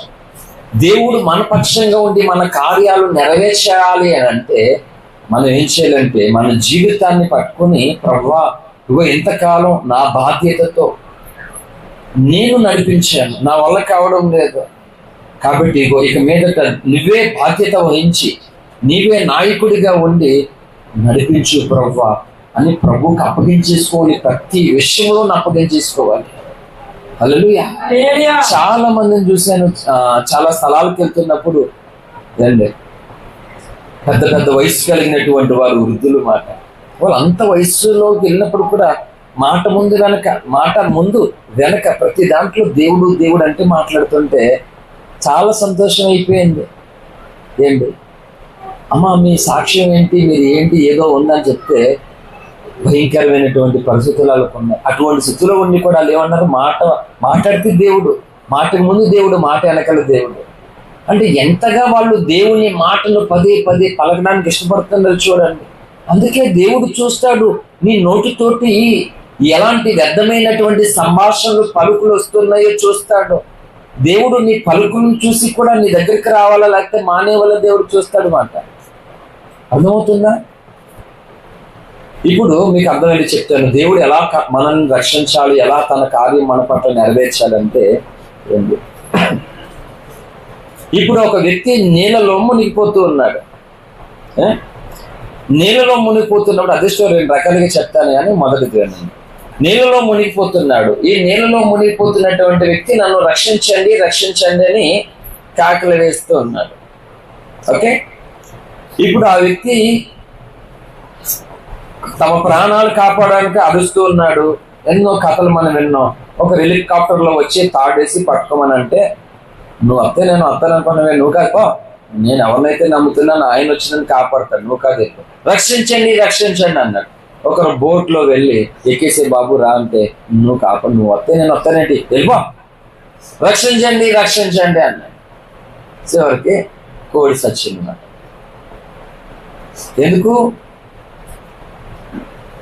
ఎందుకు రక్షించండి అని ఎవరిని అడుగుతున్నాడు? ఆయనే కొందరిని రక్షించడానికి పంపించాడు. అర్థమవుతుందా? హల్లెలూయా. అది మొదటి సంగతి. కనుక అక్కడ మిస్యూజ్ చేసుకున్నాడు. రెండవ సంగతి ఏంటంటే ఈ రక్షించమని కేకలేస్తున్నటువంటి వ్యక్తి మునిగిపోతుంటే ఒక వ్యక్తి తనను కాపాడడానికి నీళ్ళలోకి దూకి తనను సేవ్ చేయడానికి ఉన్నాడు. ఇప్పుడు ఈ వ్యక్తి అనుకుంటాడు ఆ వ్యక్తిని నేను కాపాడాలి ఇప్పుడు అనుకుంటున్నాడు. అర్థమవుతుందా మీకు? మునిగిపోతున్నటువంటి వ్యక్తిని కాపాడడానికి ఒక వ్యక్తి వెళ్ళాడు మాట. వెళ్తే ఇప్పుడు మునిగిపోతున్నటువంటి వ్యక్తి ఏమనుకున్నాడో ఇప్పుడు ఆ వ్యక్తిని నేనే కాపాడాలనుకుంటున్నాడు. ఏమంటారు దాన్ని? ఏమంటారమ్మా? చెప్పమ్మా. ఓయమ్మా చెప్పు. అమ్మా నోరు లేని ఏం చెప్తుంది? హల్లెలూయా. అవివేకం అనరు. పిచ్చోడు నువ్వు మునిగిపోతుంటే నిన్ను కాపాడడానికి వచ్చాడు రా, అతను నువ్వు కాపాడాలనుకోడు ఏంటి? మూర్ఖం కాదా? అవునా కదా? అలా ఉంటది కథ. ఎలాగా నిన్ను కాపాడడానికి నిన్ను రక్షించడానికి దేవుడు నీ కోసం వచ్చాడు. ఇప్పుడు మనం ఏమనుకుంటాం, ఆయన్నే నువ్వు కాపాడుతున్నట్టు ఫీలింగ్ మాట. ఆయన కాపాడుకోలేడు అంటున్నారు కదా కొంతమంది. పాపం బాబు సులు మీద ఆయన మహానుభావుడిని చాలా పెట్టేశారు. అని కొంతమంది పాపం అమాయకమైనటువంటి ప్రజలు, కొంతమంది మూర్ఖులు అండి ఆయన కాపాడుకోలేకపోయాడంటే. దొంగ కూడా అంటున్నాడు, నేను కాపాడుకుని మమ్మల్ని కాపాడొచ్చు కదా అని దొంగ కవులు చెప్తున్నాడు. మూర్ఖులేమో 3 మేకులు పీక్కులేనోడు దేవుడు ఎలా అయ్యాడు, తను తన్నే కాపాడుకోలేనోడు మనల్ని కాపాడుతాడంటే అని అవహేళన చేస్తున్నాడు. పిచ్చోళ్ళ మాట వీళ్ళందరూ. ఆయన కాపాడడంటే అసలు ఆయనే మనల్ని కాపాడడానికి ఈ భూమి మీదకి వచ్చాడు. హల్లెలూయా. కాబట్టి ఏంటి ఎక్కడ మునిగిపోతున్నాం తెలుసా మనం? చూడండి, ఇలాగా సముద్రం కాదు. హల్లెలూయా. ఈ జీవితంలో మనం మునిగిపోతున్నాం. ఎలాంటి నిర్ణయాలు తీసుకోవాలో తెలియక మనకు నచ్చిన నిర్ణయాలు ఇతరులను నెప్పించడానికి, లేకపోతే ఇతరులను ఓడించడానికి ఎవరికి నచ్చిన నిర్ణయాలు తీసుకుంటూ ఏం చేస్తానంటే మునిగిపోతూ ఉన్నారు. ఎలా ఆయన నీ కార్యం నెరవేరుస్తాడని చెప్పి ఎప్పుడు నెరవేరుస్తాడు? నువ్వు అప్పగించుకోవాలి ఆయనకి. అర్థమవుతుందా? ఆయన ఏం అప్పగించకుండా నాకు బాగా తెలుసు ఏంటి, నేను చదువుకున్నటువంటి సమయాల్లో నేను దేవుని నమ్ముకున్న తర్వాత ఎలాంటి పబ్లిక్ ఎగ్జామ్ వచ్చినా సరే ఒక సండే కూడా మానలేదు. నేను రేపు ఎగ్జామ్ రాయాలి, ఈరోజు సండే, వచ్చేవాడిని వాక్యం వినేవాడిని, మళ్ళీ తీసుకునేవాడిని, వెళ్ళేవాడిని అనమాట. ఎప్పుడంటే ఏ పబ్లిక్ ఎగ్జామ్ వచ్చినా నేను ఎప్పుడు మానలే. అలా చేశాను. కొంతమందికి బాగా అహము గర్వం అనేటువంటిది వచ్చే, దేవుడా మనం అంతా మన మీద ఉండాలి, వాళ్ళు సొంత టాలెంట్ మీద ఆధారపడతారు కొంతమంది. ఈ రోజుకి చాలా కోళ్ళు అలా పడుకున్న ఉపయోగం ఏమీ లేదు. నిజం, నేను చెప్తున్నాను. క్రైస్తవులు దేవుని శక్తి కంటే, దేవుని బలము కంటే వారి సొంత దాని మీద వాళ్ళ బలాన్ని చూసుకుని, వాళ్ళ ధనాన్ని చూసుకుని, వాళ్ళ వెనకాల ప్రాపర్టీని చూసుకుని అహంతో గర్వంతో ఆధారపడిపోయారు దాని మీద. నీవు ఈ భూమి మీద ఎంత ఉన్నత స్థితిలో ఉన్నటువంటి వ్యక్తివైనా సరే, గవర్నమెంట్ ఉద్యోగం అయినా సరే, ఎంత తిన్నా తరగిన ఆస్తి నీకున్నా సరే, నువ్వు దేవుడి మీదే ఆధారపడుతుంది. ఎందుకంటే బైబిల్ ఏమో తెలుసా, యెహోవా సెలవు లేకుండా ఎవడో ఒక పూట భోజనం చేయగలడని ఉంది కీర్తనలో. హల్లెలూయా. దేవుని దయ, దేవుని యొక్క అనుగ్రహం లేకుండా ఒక పూట భోజనం ఎవరో చేయలేరట. అసలు అందరి మీదను తన నీతి వర్షాన్ని కుమ్మరింపజేస్తున్నాడు. ఈ రైతు మంచోడు, ఈ రైతు చెడ్డోడు, మంచోడు పొలంలో కుమ్మరిద్దాం అనుకుంటాడా దేవుడు? అందరి మీద, నీతిమంతుని మీద, నా నీతిమంతుని మీద తన వర్షాన్ని కుమ్మరింపజేస్తున్నాడు దేవుడు. హల్లెలూయా. కాబట్టి మొన్న ఒక గొట్టంగాడు అంటాడు, లలిత్ గాడు ఛానల్లోనూ, నేను ఆయన నమ్మని మతంలో నేను ఎందుకు ఉంచాలి చెప్పు? దేవుడైతే ఏదో వీడు పెద్ద పనోళ్ళలాగా, వీడేదో జ్ఞానంలాగా ఎవతో అవతల బుడముక్కలు గంట ఇంటర్వ్యూ చేసేది పెద్ద, దానికి తొమరట్టు ఇవ్వాలన్నమాట పోరాడమని. దాని ముఖం అది ఏం చేయలో తెలియక 3 సెవెన్లు తాగేది ఆ తొమరట్టుది. అది ఇంటర్వ్యూ చేస్తుంది వీడి పెద్ద ఈడు లలిత్ గాడు. వీడు ఏంటంట, ఆయనే నిజమైన దేవుడు అయినప్పుడు అందరినీ ఆయన నమ్మే వాళ్ళగా పుట్టించవచ్చు కదా, పెద్ద పనోళ్ళగా మాట. వాళ్ళు మాట్లాడుకుంటారు కదా అక్కడ. నేను ఎప్పుడు చూస్తాను, ఎక్కడ దొరికారా మీరు, ఇంత చెత్తగాల్లో ఉన్నారా మీరు, నవ్వుకుంటారు మాట. నేను చూసి పెద్ద వాళ్ళు పండితులు ఫీల్ అయిపోతారు. మళ్ళీ ఒక స్టూడియోలో వాళ్ళకి కాఫీలు దండగా, అక్కడ ఫ్యాన్లు, కరెంట్ బిల్ దండగా, గొట్టంగాళ్ళకి. ఆ ప్లాన్ చూడు ఏంటంట, అందరూ ఆయన నమ్మేసుకున్నట్లుగానే పుట్టించవచ్చు కదా, అందరిని ఒకే మతంలో పుట్టించవచ్చు కదా. మరి నేను అదే ప్రశ్న అంటాను, నువ్వు అంటున్నావు కదా నువ్వు నమ్మేది ఎంతమంది ఉన్నారని, అందరిని ఇంట్లో పుట్టించవచ్చు కదా. ఏం చెప్తాడు లలిత్ గాడు? ఏమన్నా చెప్పడానికి? పిచ్చోళ్ళ మాట. నేను చెప్తున్నాను, అందరినీ కూడా దేవుని నమ్మేటట్లుగా పుట్టించేస్తే దేవుడు స్వార్థపరుడు అయిపోతాడు. అవడా స్వార్థపరుడు అవడా ఏంటి? ఇప్పుడు అందరినీ ఇలా వదిలేస్తాం. అప్పుడు సంఘమే ఉంది, సపోజ్ చెప్తున్నాను, నాకు తెలుసు సంఘం ఉంది. కొంతమంది సేవకుల్ని ఏమి పట్టించుకోడంటే ఏదో పిలిచి భోజనం పెట్టి కానుకలు ఇచ్చి, ఇది కాదు పట్టించుకోడంటే. దైవజనుడు ఎంతో భారభూతమైనటువంటి పని చేస్తున్నాడు, ఏమండి, ఎంతో కఠినమైనటువంటి సవాళ్ళను ఎదుర్కొని పరిచర్యను ముందుకు నడిపిస్తున్నాడు. ఆ పనిలో నేను ఉండాలి, ఆ పనిలో నేను పాలుపంపులు పొందాలనే మనసు లేకపోతే చెప్పండి ఏం చేయాలి? అంటే అనేకులు తమ పనులు తమ నిమగ్నం అయిపోతారు, ఏమీ పట్టించుకోరు. లేదు, మన పనిలో మనం ఉండిపోవడం కాదు. దైవజనుడు, భారం కలిగిన దైవజనుడు ఉన్నాడు. అతడు ఒక దైవ కార్యము కొరకు మనల్ని పురుకొల్పుతున్నాడు. మనం పూనుకోవాలి, మనం చేయాలనే మనసు కలిగిన వాళ్ళని బట్టి దైవజనుడు సంతోషిస్తాడు. అందరినీ వదులుతా ఫ్రీగా. కానీ అందరిలాగా అందరూ ఉండలేరు. ఎందుకు? దైవజనుడు వెంట మనం ఉండాలి, దైవజనుడు పనిలో మనం పాల్గొని, ఎందుకంటే ఇది దేవుని కొరకు చేస్తున్న కార్యము. అప్పుడు నాకు ఉంది ఆశ, ప్రవక్త ఒక గొప్ప పని చేస్తున్నాడు, ఆ పనులు నేను ఉండాలి ఎల్లప్పుడు కూడా. ఆ ప్రవక్త తలబెట్టిన కార్యములో మనం ఉండాలని ఆశ ఫస్ట్ నుంచి కూడా ఉంది. అలాగా హల్లెలూయా. ఆయన ఏమైపోయినా మనకెందుకులే, మనకు బోల్ బాధలు బోల్ కష్టాలు అనుకుంటే ఆ ప్రభావం అభిషేకం మనం పొందుతామా? పొందలే. కనుక నేను ఏం చెప్తాను, ఈ లలిత అనేటువంటి వ్యక్తి అందరూ దేవుణ్ణి నమ్ముకున్నట్లుగా చేయొచ్చు కదంట. అలా చేయడైనా స్వార్థపరుడు అయిపోతాడు ఆయన. కానీ అందరినీ యథార్థవంతులుగా చేశాడు, అందరినీ మంచివారిగా దేవుడు చేశాడు. కానీ స్వార్థపరులు అయిపోయారు ఇక్కడ. అవలేదా? స్వార్థపరులు, అక్రమాలు అయిపోయారు. అప్పుడు నేను అంటాను, అందరినీ డాక్టర్లు చేసేచ్చు కదా, పిల్లలకి ఎగ్జామ్లు ఎట్టేసి కొంతమంది నువ్వు ఫెయిల్, కొంతమంది నేర్పించడం. ఎగ్జామ్ సెషన్ జరిగింది, కొంతమంది రిజల్ట్ వచ్చాయి, కొంతమంది పాస్ అయ్యారు, కొంతమంది ఫెయిల్ అయిపోయారు. అందరినీ కాలేజీలు పాస్ చేయొచ్చు కదా అంటాను. ఈ లలిత్ గారు ఏం చెప్తాడు? ఆ తొమరట్టు కూడా, తొమరట్టు అయితే దాన్ని ఏం చేయాలో తెలియదు, తొమరట్టు మొక్కం దానికి అది ఏం చెప్తుంది చెప్పండి అమ్మ, చెప్పండి యథార్థంగానే. అందరినీ పాస్ చేయొచ్చు కదా అంటే కాలేజీ తప్ప, కాలేజీ తప్ప, ఎవరికి తప్పు? అందరికీ ఒకే విద్య అందించారండి. అర్థమవుతుందా? అందరికీ ఒకే మాస్టర్ చెప్పాడు. ఎవరు ఏ గ్రూప్లో అయితే ఉన్నారో వాళ్ళందరికీ ఒకే సబ్జెక్ట్ చెప్పారు. ఆంధ్రప్రదేశ్లో ఉన్నటువంటి అన్ని కాలేజెస్కి కూడా ఒకే కోర్సు ఉంది, ఒకే కోర్సు ఉంది, అందరికి అదే చెప్పారు. కాబట్టి ఫెయిల్ అయ్యారు కొంతమంది, కొంతమంది మంచి మార్క్స్తో పాస్ అయ్యారు, కొంతమంది ఆర్డినరీగా పాస్ అయ్యారు, కొంతమంది అట్టర్ ఫ్లాప్ అయిపోయారు. ఎవరిది తప్పు? టీచర్స్దా. కొంతమంది పాస్ అయితే ఆల్ గొప్ప, ఫెయిల్ అయిపోతేనే ఇంకెవరో ఉన్నారు కదా, ఆడు వచ్చి కూడా సొల్లుకోలు వేసుకునేవాడు ఎప్పుడు. అర్థం సెల్ ఫోన్ తోటి ఉండేవాడు, ఆడు ఏమన్నా చెప్పాడు ఏంటి, అందుకే ఫెయిల్ అయిపోయాను నేను ఈ కౌరులో. అట్లా ఎవరిని? సార్ని. అది ఎంతసేపు సెల్ ఫోన్లో సొల్లు వేసుకోవడం తప్ప ఎప్పుడైనా పాఠం చెప్పాడేంటి? ఇది మాట ఫెయిల్ అయిపోతాను. మరి ఆయన సొల్లు వేసుకున్నప్పుడు నువ్వేం వేసుకున్నావే? శివుడు ముక్కు. అంతే కదా. ఆయన సొల్లు వేసుకున్నప్పుడు అన్ని ఫీజులు కడుతున్నప్పుడు నువ్వేం చేయాలి? కంప్లైంట్ ఇవ్వాలి ప్రిన్సిపాల్ దగ్గరికి వెళ్ళి. ఆడు కూడా సొల్లు వేసుకునే క్యాండిడేట్ అయితే ఏం చేయాలి? టీసీ ఇచ్చారా బాబు నీకు దాన్నో, ఇంటికి వెళ్ళి తొమ్మరట్టన్నా తోముకుంటాను. ఇటు పొద్దున్న తొమ్మరట్టు, ఓహో ఫాస్ట్ గారికి తొమ్మరట్టేనా అనిపిస్తుంది అనమాట. అంటారా? అదే మొన్నొకసారి మేకమాసం అని చెప్పాను.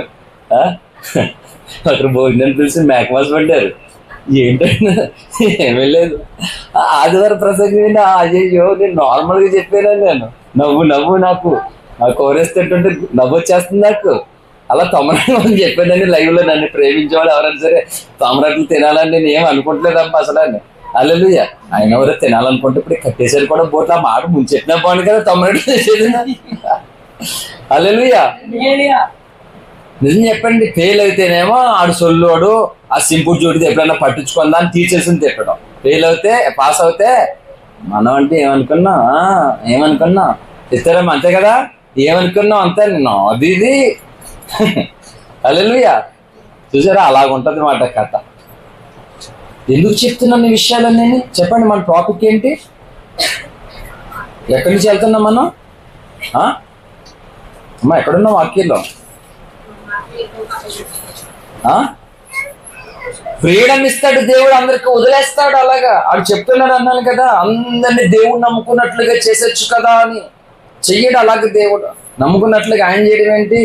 ఇప్పుడు నీ చేతిలో టీవీ ఉంది, రిమోట్ ఉంది నీ ఇంట్లో, నువ్వు ఏది నొక్కుతావు అదే అందరూ వస్తుంది. అదానికి అది మారిపోతుంది. నేను నువ్వేం చేసినా సరే దానికి మారిపోతాను అనుకో, తీసుకెళ్ళి నేను మోసేవలసిందే. అది బాబో దెయ్యం దొరుకుతుంది టీవీలో అని చెప్పేసి. అలా దేవుడు కూడా మనల్ని పూర్తిగా ఆయన గ్రిప్లోకి తీసుకోలేదు. మంచి చెడు వివేచన జ్ఞానం కలిగి నేను పెట్టి అంతా వదిలేసి ఎవరు మంచి వైపు తిరుగుతారో, ఎవరు భక్తులను అనుసరిస్తారు, ఎవరు దైవ కార్యం వైపు ఉంటారో, ఎవరు స్వార్థపరులై, ఎవరు అక్రమముతో అన్యాయముతో ఉంటారో వాళ్ళని వీళ్ళని గుంపులుగా వేరు చేయడం దేవుని ఉద్దేశము. హల్లెలూయా. కాబట్టి ఎప్పుడు కూడా దేవుడు అందరినీ ఇలా చేసేద్దామని అనుకోడు. అందరు నేను డాక్టర్ని చేసేస్తారా, అందరికి ఒకే మార్క్స్ వేయగల అవుతుందా? మరి కొంతమందికి అలాగే కొంతమందికి ఎలాగ వస్తుంది అంటే మనిషిలో నిన్ను ఉన్నప్పుడు దేవుడి దగ్గర ఉండొద్దట. వీళ్ళు అతి తెలివైన వాళ్ళట. అందుకని అంటే ఏంటంటే దేవుడిని నమ్ముకున్నాము, ఆయనని కార్యం నెరవేరుస్తాడు. అంటే రక్షణ పొందేసాం, గుడికి వచ్చేసాం, క్రైస్తవులు అయిపోయాం కదంటే ఇది కాదు నమ్మడం. ఇది మొదటి దానికి నమ్మవు నువ్వు. ఇప్పుడు నీ జీవితం అంతా ప్రతిదీ కూడా ఆయన చేతిలో పెడితే ఆయన నమ్మదగినటువంటి సహాయకుడు నాకు. ఆయన నన్ను నడిపిస్తాడు, సంరక్షిస్తాడు. ఆయన చేతిలో నన్ను నేను అప్పగించేసుకుంటున్నాను. ఆయన విడిచిపెట్టేవాడు కాదు. తల్లి మరిచినా తండ్రి పిలిచినా మడవని దేవుడు, విడవని దేవుడు. ఆయన దేవుణ్ణి నమ్మట్లేదు, మనుషులు నమ్ముతున్నారు. ఇష్టమైన వాళ్ళు అది కూడా వారికి నచ్చిన వాళ్ళు నమ్ముతున్నారు, నచ్చినంత. కానీ దేవుణ్ణి నమ్మడం లేదు క్రైస్తవులు. అందుకని మనం అక్కడ ఆ విషయంలో ఫెయిల్ అయిపోతున్నాం అంట. మార్గాలను నీ జీవితాలను ఆయనకి నువ్వు అప్పగించేసుకోవాలట. ప్రభువా, నువ్వు ఎలా చేయాలనుకుంటే అలా చేయి ప్రభువా, నన్ను నీకు అప్పగించేసుకున్నాను ప్రభువా అని ప్రభువుకి నువ్వు అప్పగించేసుకోవాలి. సిలువకు యేసయ్య తను తాను అప్పగించేసుకున్నాడా లేదా? అప్పగించుకోవడం అంటే నేను చెప్తున్నాను, సిలువకు అప్పగించుకున్నాడా లేదా అంటే, ఇప్పుడు సిలువకు నేను అప్పగించుకున్నప్పుడు నన్ను వాళ్ళు కొడతారంటావా అనుకుంటాడు ఆయన, నన్ను బాధపెడతారంటావా అనుకుంటాడు ఆయన. అలా ఏం అనుకోడు. అంటే వాళ్ళు ఏం చేసినా సరే తన ప్రాణాన్ని పెట్టడానికి తను తాను అప్పగించేసుకున్నాడు. ఎందుకు? మన భయంకరమైనటువంటి పాప శిక్షణ అంతా తీసివేయడం కొరకు ప్రభు తను తాను అప్పగించేసుకున్నాడు. అలాగే క్రైస్తవులు ఈరోజు దేవునికి అప్పగించుకోవట్లేదు. తమ సొంత టాలెంట్లు, వారికి ఇష్టమైనటువంటి వ్యక్తులు, వాళ్ళకి నచ్చిన వారు ఉన్నారని ఈ చూసుకుని దాని మీద డిపెండ్ అవుతున్నారు. తెలియదు ఎప్పుడు ముంచేస్తారు అన్న. అదే దేవుని మీద ఆధారపడు, మునిగిపోనీయుడు ఆయన నిన్ను. హల్లెలూయా. మునిగిపోనీ నిన్ను, ఎందుకంటే నువ్వు ఆయన నమ్మవు. ఎలా వదిలేస్తాడు ఆయన నిన్ను? చెప్తాడన్నమాట. అబ్రాహాము దేవుడిని నమ్మిన అది అతనికి నీతిగా ఎంచబడింది. మనం ఏం నమ్ముతున్నాం మన జీవితంలో? అందుకని నీ మార్గంలో యెహోవాకు అప్పగింపుకొనుము. ఆ తర్వాత నీవు ఆయన నమ్ముకొనుము, ఆయన నీ కార్యము నెరవేర్చును. నీ కార్యం నెరవేరుస్తాడు. మిగులు నెరవేర్చలేరు అసలు. దేవుడు నెరవేర్చే విధముగా నువ్వు ఎలా ఉండాలంటే దీనత్వము కలిగి, వెలిగి నలిగినటువంటి హృదయము కలిగి ఆయనకు నువ్వు అప్పగించుకోవాలి. హల్లెలూయా. కొంతమంది తండ్రి ఆశయాన్ని, తల్లి ఆశయాన్ని బిడ్డలు నెరవేరుస్తారు. అలా హల్లెలూయా, అవునా కదా? నెరవేర్చడానికి పూనుకుంటారు, వాళ్ళు కష్టపడతారు. మొన్న ఒక టీ అమ్ముకుంటాడట ఒక వ్యక్తి, టీ అమ్ముతాడట బయట. అతనికి ఒక కూతురు ఉంది, ఉత్తరప్రదేశ్లో, యూపీ తాజ్మహల్ ఏరియా ఉంది కదా అక్కడ, ఉత్తరప్రదేశ్ ఆ ఏరియాలో. వినండమ్మా,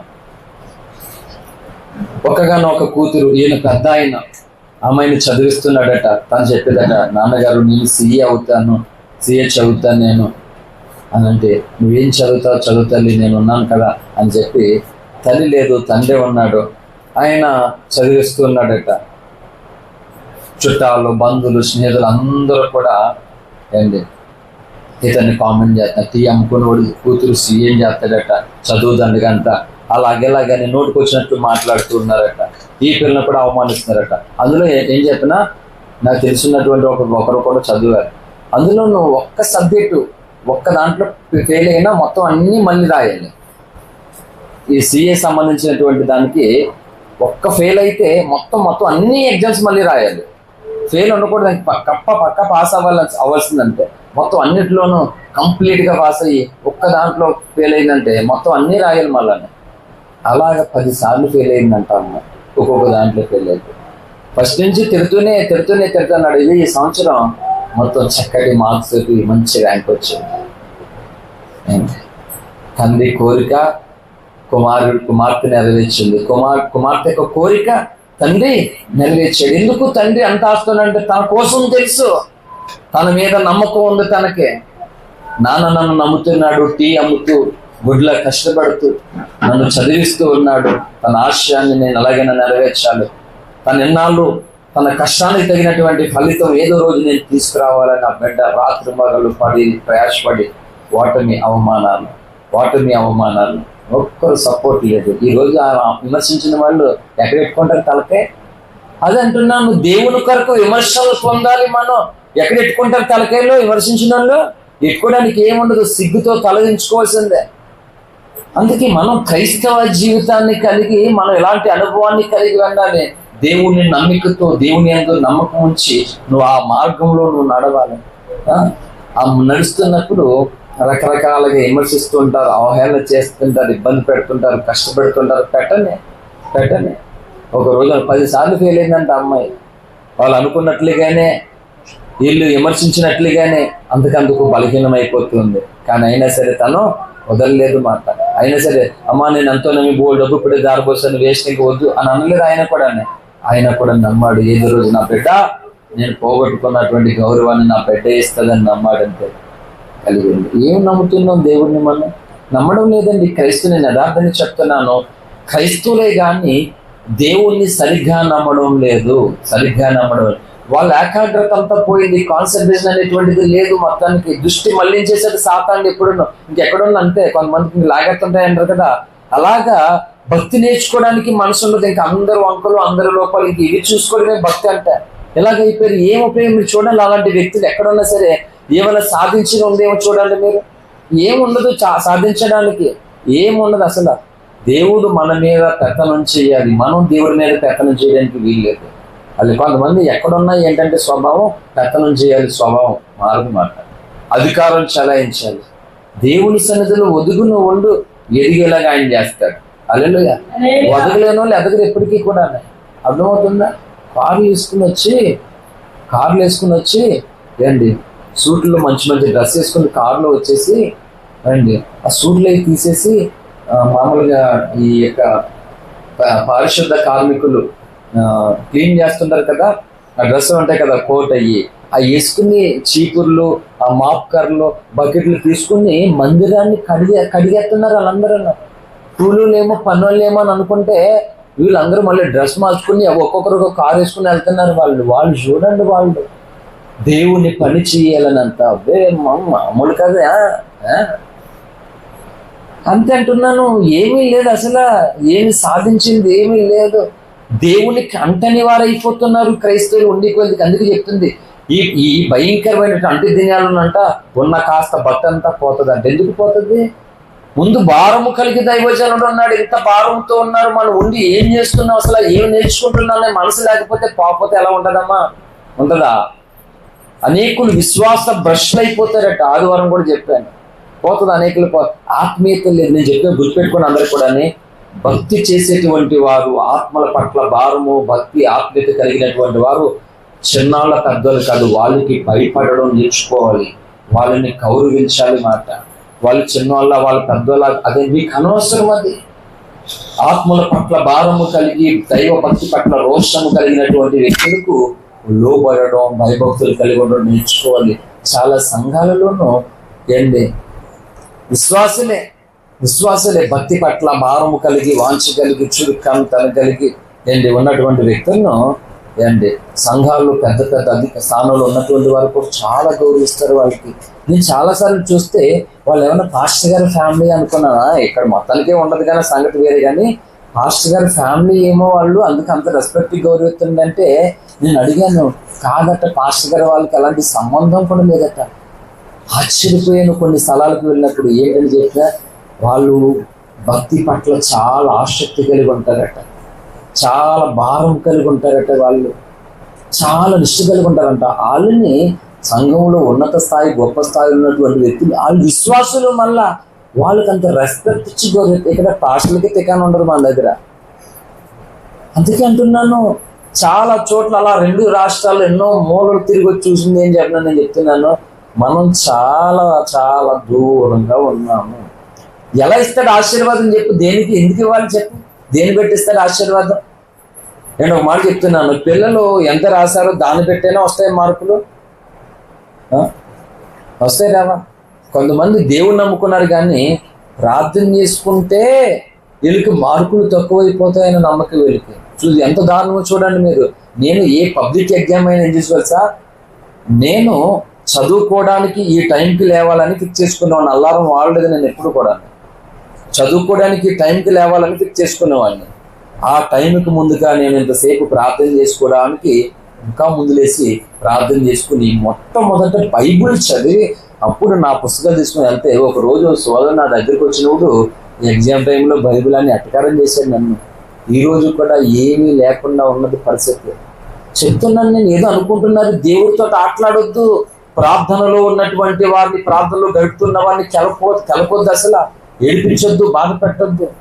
నేను అలాగే పబ్లిక్ ఎగ్జామ్ టైంలో బైబిల్ చదువుకుంటూ ఉంటుంటే నా దగ్గరికి వచ్చి మళ్ళా నన్ను హేళన చేశాడు. నేను అప్పుడు ఏమన్నా తెలుసా చూడండి, ఇలాగా అప్పుడు నేను తెలుసా, వట్టి పేపరు, ఎంటీ పేపర్ ఇచ్చేసినా నేను పాస్ అయిపోతానని చెప్పాను. నోరు తెరిసి ఎంటీ పేపర్ ఇచ్చినా పాస్ అయిపోతానని చెప్పాను. అధికారంగా మాట్లాడు. నేను అన్నాను, నేను ఊరి మీదకి తిరిగి సినిమాలకి శిఖర్లకు వెళ్ళి చదవడం మానేసి ఎంటీ పేపర్ ఇస్తే పాస్ అవ్వను, ఫెయిల్ అవుతాను. నేను చదవలసినంత చదవాలి, కష్టపడవలసినంత కష్టపడతాను. ఈరోజు బైబిల్ చదివితే నా ఎగ్జామ్లో మార్కులు తక్కువ వచ్చేట నువ్వు అనుకున్న పిచ్చోడా, నేను అనుకున్న మార్కులు ఎక్కువ వస్తాయి నాకు. బైబిల్ ఎగ్జామ్ అయితే నాకు ఫస్ట్ ఇది, ఆ తర్వాత ఎగ్జామ్ నాకు. నేను ఇది మానలేదు ఎప్పుడు కూడా, ఇది చదివి అప్పుడు ఎగ్జామ్ పేపర్ ప్రిపేర్ అయ్యేవాడు నేను. హల్లెలూయా. అక్కడ కూడా పోటీ పడేవారు చదువుల్లో కూడా నాతో, ఏ భేదోడు బలిహీనుడు ఇల్లు అని చెప్పి అక్కడ కూడా పోటీ పడేవారు నాతో. ఇక్కడ కూడా అంతే పోటీ పడుతున్నారు. నేను ఒకటే పోటీ పడడం ఒకటే, దేవుణ్ణి ప్రేమించడం నేర్చుకోండి. నన్ను ప్రేమించే మిత్రులైనా నన్ను ద్వేషించే శత్రువులైనా ఏంటంటే దేవుణ్ణి అమితంగా అందరికంటే ఎక్కువగా ప్రేమించడం నేర్చుకోండి ఫస్ట్. అది లేనప్పుడు అసలు సమస్య లేదు, అసలు లేదు. సంఘాలలో ప్రేమ లేదు అసలు. పరిశుద్ధాత్మ దేవుడిని స్వర్గీయుడు సహోదరుని సంఘంలో సహోదరుల ప్రేమ ఉందండి, ఏమి లేదు అసలు అన్న. సహోదరుల ప్రేమ లేదు అసలు. ఏముంది, ఏమి నేర్చుకున్నట్టు? ఉఫిరి గారు వస్తాడు, ఇదేనా అగాపే క్రమం, ఇదేని చెప్పానా నేను? చెప్పలేదా దైవజనుడు మీకంటే? అప్పుడు చెప్తారా మీరు? చెప్పలేదండి మాకు అని చెప్తారా? సిసి కెమెరా ఉంటుంది దేవుని దగ్గర, చెప్పలేదని అనడానికి అవకాశమో? ఈడు మాట తగ్గింపు ఉండాలి ఏమండి. దేవుని కొరకు గాయపరచబడడంలో భక్తిలో ఒక ఉన్నతమైనటువంటి అంతస్తు మాట. ఏది అదేముంది ఇక్కడ? ఏం లేదు. పక్కన వాళ్ళు కాలు తగలకూడదు మనకి, పక్కన వాళ్ళు మనకంటే ముందు చేయకూడదు, ఏదైనా సరే. చాలా ఇబ్బంది, చాలా బాధ మొత్తానికి. ఏమి చిత్రము ఏంటి. నేను కొన్ని స్థలాలకు వెళ్తాను, నాకు అక్కడ పడనివి, నేను ఉపయోగం లేనివి కొన్ని ఉంటే వాళ్ళు బలవంతంగా ఆ బతిమాలుతారు. మా టైం వేస్ట్ చేసుకున్నాను, ఏదేస్తారు తాగేస్తాను అనమాట, చేస్తాను. కొంతమంది ఎక్కడున్నారో కూడా అర్థంగా నేర్చుకోండి దయచేసి. భక్తి నేర్చుకోండి. పేషెంట్ దగ్గరికి వెళ్ళినప్పుడు, ఎవరైనా చనిపోయిన దగ్గరికి వెళ్ళినప్పుడు వారు ప్రేమతో ఏదో ఒకటి చేసినప్పుడు వాళ్ళని బతిమాలించుకోండి. జీడి బంకలాగా జీడి వేస్తాం కదా, జీళ్ళు తయారు చేసాం. పిల్లలు తెలుసా మా జీడ్లు? శాంతి తెలుసా? జీడు మీ ఊళ్ళో చేస్తారా? జీడు పాకి పెట్టి గోడకి మేకుంటుంది అంట. పాశ్రంగా తెలుసా? మీ ఊళ్ళో ఉన్నాయా? లేకపోతే జీళ్ళు చేపిస్తాను. గోడకి మేకెట్టి ఈ పాకి పెట్టి జీడు దానికి వేసి తోళ్ళగా ఇలా లాగుతారు, మళ్ళీ మడతెట్టి మళ్ళీ వేస్తారు, మళ్ళీ మైదా పిండి వేసుకొని దాన్ని పెట్టి లాస్ట్ అంతా అయిపోయిన తర్వాత కత్తి తీసుకొని పీట మీద చిన్న చిన్న నలుగుతారు అన్నమాట జీడు. ఆ జీళ్ళు అంతా పాకలా ఉంటుంది అన్నమాట. కొంతమంది అలా జీల్ బంకలా ఉంటుంది అన్నమాట. జీల్ బంక్లో ఉంటారు, మొత్తానికి ఏమి ఉండదు, ఉపయోగం ఏమి ఉండదు. అమితమైనటువంటి ప్రేమతో ఉండాలి సంఘంలో అనమాట. నీ ప్రేమ చూసి దేవుడు ఆశ్చర్యపోవాలన్నమాట. ఈ ప్రేమించే ఒక విషయంలో మనం ఫెయిల్ అయిపోతే ఇంకా అన్ని విషయాల్లోనూ ఫెయిల్ అయ్యమంటే ఉపయోగం ఏమి ఉండదు. నేను అది చెప్తున్నాను, ప్రసంగాలు కాదు ఇవి. అట్టడుగు స్థితిలో ఉన్నటువంటి మనల్ని, శిథిలమైపోతున్న స్థితిలో ఉన్నటువంటి మనల్ని ఉన్నత స్థితిలోకి ఎత్తారన్నమాట దేవుడు. ఫర్ ఎగ్జాంపుల్ బేజలాజరే దానికి బైబిల్లో కదా. అసలు తన స్థితి ఏంటి? ధనవంతుడి ఇంటి వాకట్లో. ఇప్పుడు చెప్పండి, ఒకవేళ మనం ధనవంతుడి ఇంటి వాకట్లో మనం ఉంటున్నాం, యథార్థంగా ఆలోచిద్దాం అందరూ ఒకసారి. ధనవంతుడి ఇంటి వాకట్లో మనం ఉన్నాము, మనకి తినడానికి తినలేదు. ధనవంతుడు పాడేసుకుంటున్నాడు ఎక్కువైపోయి. ధనవంతుడు పాడేసుకుంటున్నాడు అన్నమాట ఎక్కువైపోయి, మంచి మళ్ళీ మామూలు కాదు. అలాంటి ధనవంతుడు ఇంటి వాకట్లో మనం ఉంటున్నాం అన్నమాట. మనం అంతకంతకు దేశారిపోతున్నాం, ధనవంతుడు అంతకంతకు గొప్పడైపోతున్నాడు. అక్కడ మనం జీవించాలన్నమాట. నిజం చెప్పండి, యథార్థంగానే మీ ఆలోచన విధానం ఎలా ఉంటుంది? సనుక్కుంటారా వాళ్ళని? సనుక్కోరా? తిట్టుకుంటారా వాళ్ళని? అసూయ పెడతారు వాళ్ళ మీద? ఎన్ని రకాలుగా తెలుసు ఖచ్చితంగానే అవన్నీ మనకుంటారు. కానీ బేదలాజరు అలాంటి ఏమీ లేదు. తనను తీసుకెళ్లి దేవుడు అబ్రాహము రొమ్మున ఆనుకున్నటువంటి ఆ భాగం ఇచ్చాడు. మరి అబ్రాహము రొమ్మున ఆనుకున్నాడు. ఎంత భాగ్యాన్ని పొందాడో ఆలోచించండి. అంటే భక్తి పట్ల ఏంటి ఒక సంపూర్ణమైనటువంటి నిష్ఠ అనేటువంటిది మనకు ఉండాలి. నిష్ఠ లేకపోతే చేయలేము మనం. నియమం ఉండాలి. అదే చెప్పింది బైబిల్ కూడా. పోరాడుదంట, నియమం ప్రకారంగా పోరాడుకుంటే కిరీటము దొరకదు అన్నాడు. హల్లెలూయా. ఎలాంటి నియమం లేకుండా ఎలా పడతాలో వెళ్ళిపోవడం కాదు. మనం ఇప్పుడు పాము వచ్చింది ఇక్కడికి, ఆ పాము ఇలాగే వెళ్ళాలి, పాస్టర్ దగ్గరికి వెళ్ళాలంటే అక్కడి నుంచి జాగ్రత్తగా ఆ అక్ష గారిని, ఆ డేవిడ్ గారిని, ఎస్తేర్ గారిని అలా దాటుకుంటే జాగ్రత్తగా వాళ్ళకి ఏమైనా టచ్ అయిపోతే మళ్ళీ ఇబ్బంది అయిపోతుందేమో వాళ్ళకి, అది జాగ్రత్తగా అలా తప్పించుకుని వస్తుంది ఆ పాము. అలాగే రావాలనుకుంటుంది అది. రావాలనుకోండి, దాని ఇష్టం అదే. పైనుంచి బొద్దుకి పడింది, మీరు అందరు పైకి లేచిపోతారు. ఇంకా రమ్య అయితే లైఫ్ స్టైల్ గుర్తించుకుంటారు కూడా. దానికి నియమం ఉండదు, దాని ప్రకారం ఎలాగైనా వెళ్ళిపోతుంది, దాని ఇష్టం అదే. కానీ మనం క్రీస్తు పిల్లలము. దేవుడు కొన్ని నియమాలు, కొన్ని కట్టడలు, కొన్ని ఆజ్ఞలు, కొన్ని వాగ్దానాలు మనకు ఇచ్చాడు. ఏది వచ్చినా సరే, అది మంచిదైనా ఇంకొకటైనా ఏదైనా సరే ఎలా పడతారు వెళ్ళిపోవడం కాదు. మనం నేనేం చెప్తున్నానంటే జీడిబంక దగ్గరికి తీసుకెళ్తాను, మళ్ళా మర్చిపోయాడు అనుకున్నారు కాదు. పేషెంట్ల దగ్గరికి, ఎక్కడ ఎవరైనా చనిపోయినటువంటి దగ్గరికి వెళ్ళినప్పుడు వాళ్ళు మనం వచ్చాం కాబట్టి అలాగే వట్టిన పంపించడానికి ఇష్టపడరు. వాళ్ళు ఏదో ఒకటి ఇస్తారు. వాళ్ళ కోసమైన తాగు ఏమైపోతుంది, అది ఏం అంటిపోదు. లేకపోతే మానేసేయండి వెళ్ళడం దయచేసి. అర్థమవుతుందా? మీరు అక్కడికి వెళ్ళి వాళ్ళతోటి బతిమాల్చుకోండి. నాకు అలవాటు లేకపోయినా ఇంకా మధు నడుపు కొన్నిసార్లు అలవాటు లేకపోయినా వాళ్ళు ఇచ్చే ప్రతిదీ కూడా తాగేస్తాం, తినేస్తామంట, వచ్చేస్తామంట. వాళ్ళు ఇబ్బంది పెట్టుకోరు కదా. మీ దగ్గరకు వచ్చినట్టు తెలిసిందే కదా, మన దగ్గర మా హోటల్ ఎందుకు అమ్మ, తెలుసు కదా ఎందుకు ఓపెన్గా చెప్తాను. మిగతా దగ్గర చెప్పను, అసలు ఏమీ చెప్పను నేను. అసలు ఇబ్బంది పెట్టండి, అసలు వేడి నీళ్ళు ఇస్తారా ఏం అడగండి, అసలు చన్నీళ్ళే తాగేస్తాను. అది నాకు ఇబ్బంది అయినా పడకపోయినా సరే. ఎందుకంటే ఆ స్థలము వాళ్ళకి కొంత ఇబ్బందికరమైనటువంటి స్థితిలో వారు ఉన్నారు. అక్కడికి వెళ్ళి కూడా జిడ్డు బంకలాగా నాకు ఇది తాగను, మాకు ఇష్టం ఉండదు, ఇది తీసుకెళ్ళి గ్యాస్ ఆన్ చేసి కూర్చోబెడతా అనమాట. ఇష్టం లేకపోతే వెళ్ళడం మానేయండి దయచేసి. అందుకే నేర్చుకోండి భక్తి క్రమాన్ని. కొంతమంది చెప్తూ ఉంటారు జిడ్డు బంకలాగా, మరి కొంతమంది బాబు బొరుతునేస్తారండి. అసలు ఏదో మనకు కలిగింది ఏదో ఇస్తామా, అస్సలు ఇష్టం ఉండదండి అసలు. మరి నేను చెప్తున్నాను, నీ ఇష్టాలు, నీ అభిరుచులు నీ ఇంట్లో నీకు నచ్చినట్లుగా చేసుకో. నీ ఇల్లు దాటిన తర్వాత నీ ఇష్టాలు, నీ అభిరుచులు వదిలేసుకుని రా బయటికి. వదులుకోలేకపోతే ఇంట్లోనే ఉండు, రూమ్లోనే ఉండు, ఎవ్వరికి ఇబ్బంది లేదు. అగాపేలో ముఖ్యంగా నా దగ్గర ఉన్నటువంటి వాళ్ళు ఈ క్రమాన్ని నేర్చుకోండి దయచేసి. జీలు బంకలాగా ఉండొద్దు దయచేసి. ఆ సమయాన్ని దుర్వినియోగం చేసుకుని అక్కడ అదే అంటున్నాను, సత్యం పట్ల భారము, వాళ్ళకి క్రీస్తు రక్షణ సువార్త ప్రకటించాలనే భారం. అంటే నువ్వు ఒకలా ఉంటావు కలుసుకోవడానికి, అవి లేనప్పుడు కలుపుకుంటావు. నువ్వు చెప్పు, కలుపుకుంటావు అవి లేనప్పుడు. వాళ్ళే పేషెంట్లు వాళ్ళు పలకరెత్తారు ముందు. నువ్వు ఎక్కడికో ఎట్టుకుంటావు. నువ్వు మాకు పీత ఎలాగుంటుందా, పీత ఎలాగుంటుంది, అది ఎలాగెళ్తుంది, ఇళ్ళకి వెళ్ళిపోతుంటుంది. అది పక్కకి ఇలా చూస్తుంది అది చూపుకి. అలా కొంతమంది అలా అన్నమాట. కొంతమంది నన్ను పలకరెత్తుంటారండి. ఎంత ఎరటిగా పలకరెత్తారంటే మొఖం ఎలా పెట్టుకుని ఎప్పుడు వచ్చామంటారు.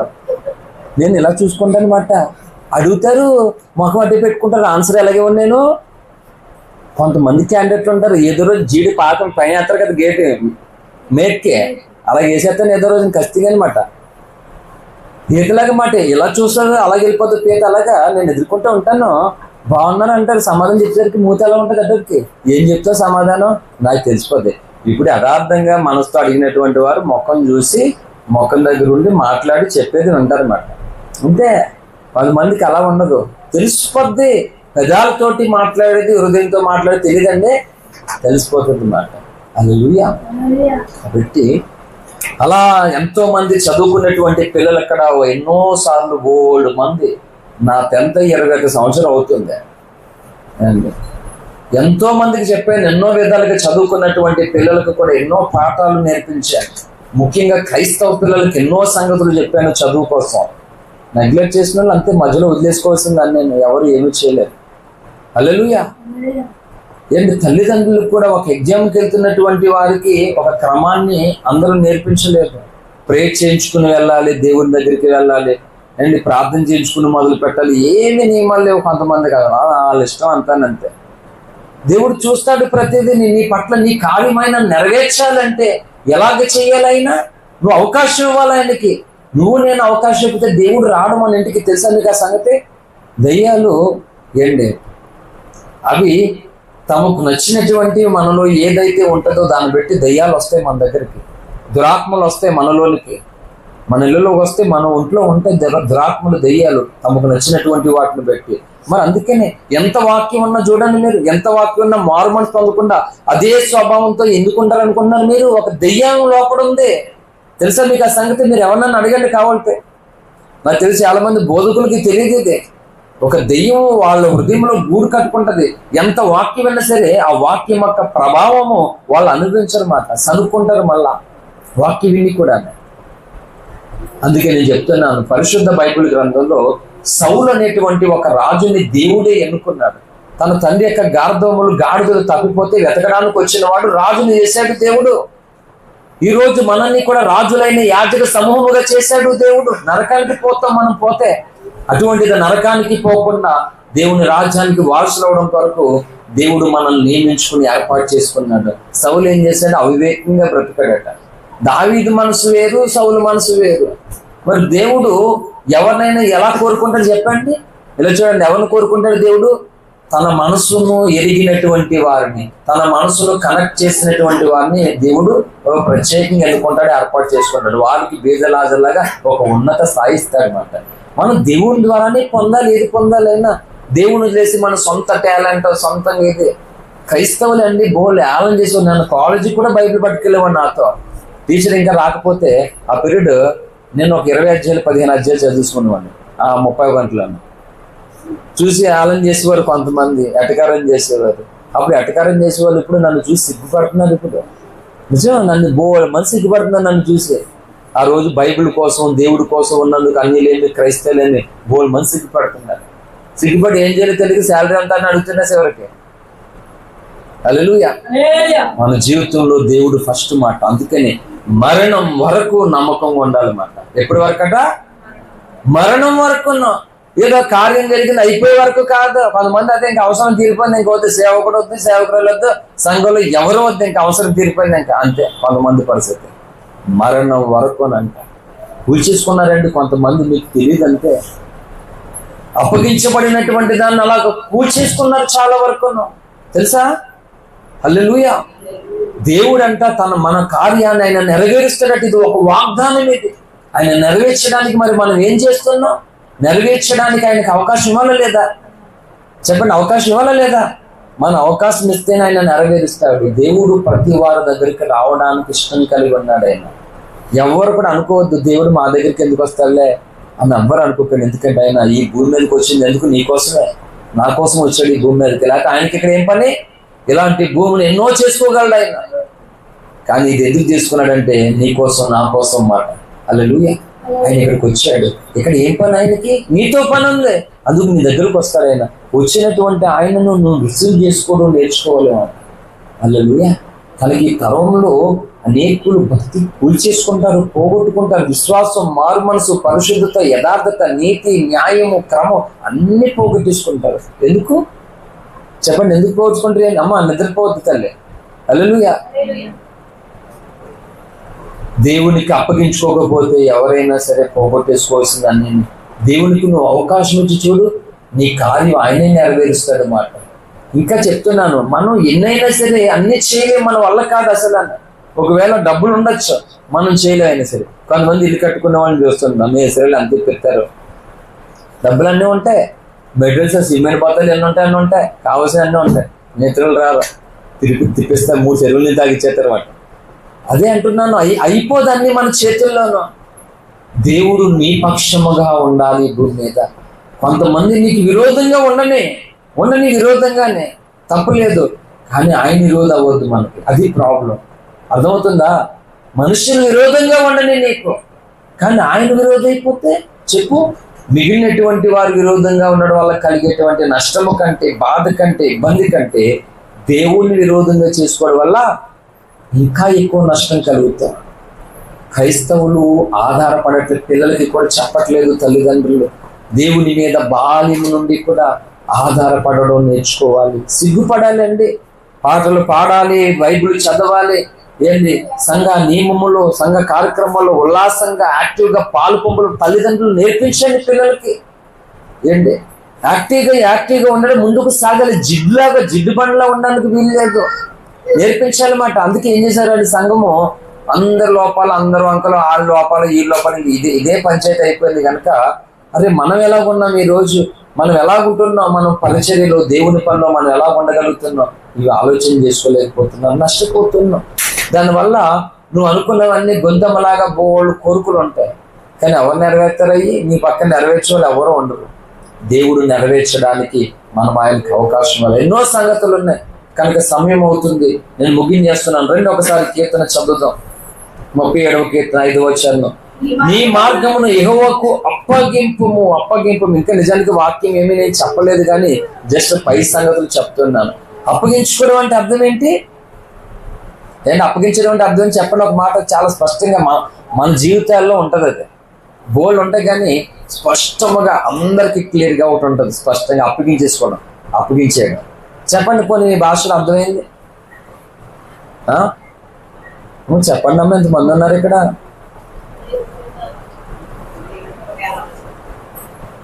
ఇప్పుడు పెళ్ళి అవుతుంది కదా, ఆడపిల్లని ఏం చేస్తారు? అప్పగించేస్తారు.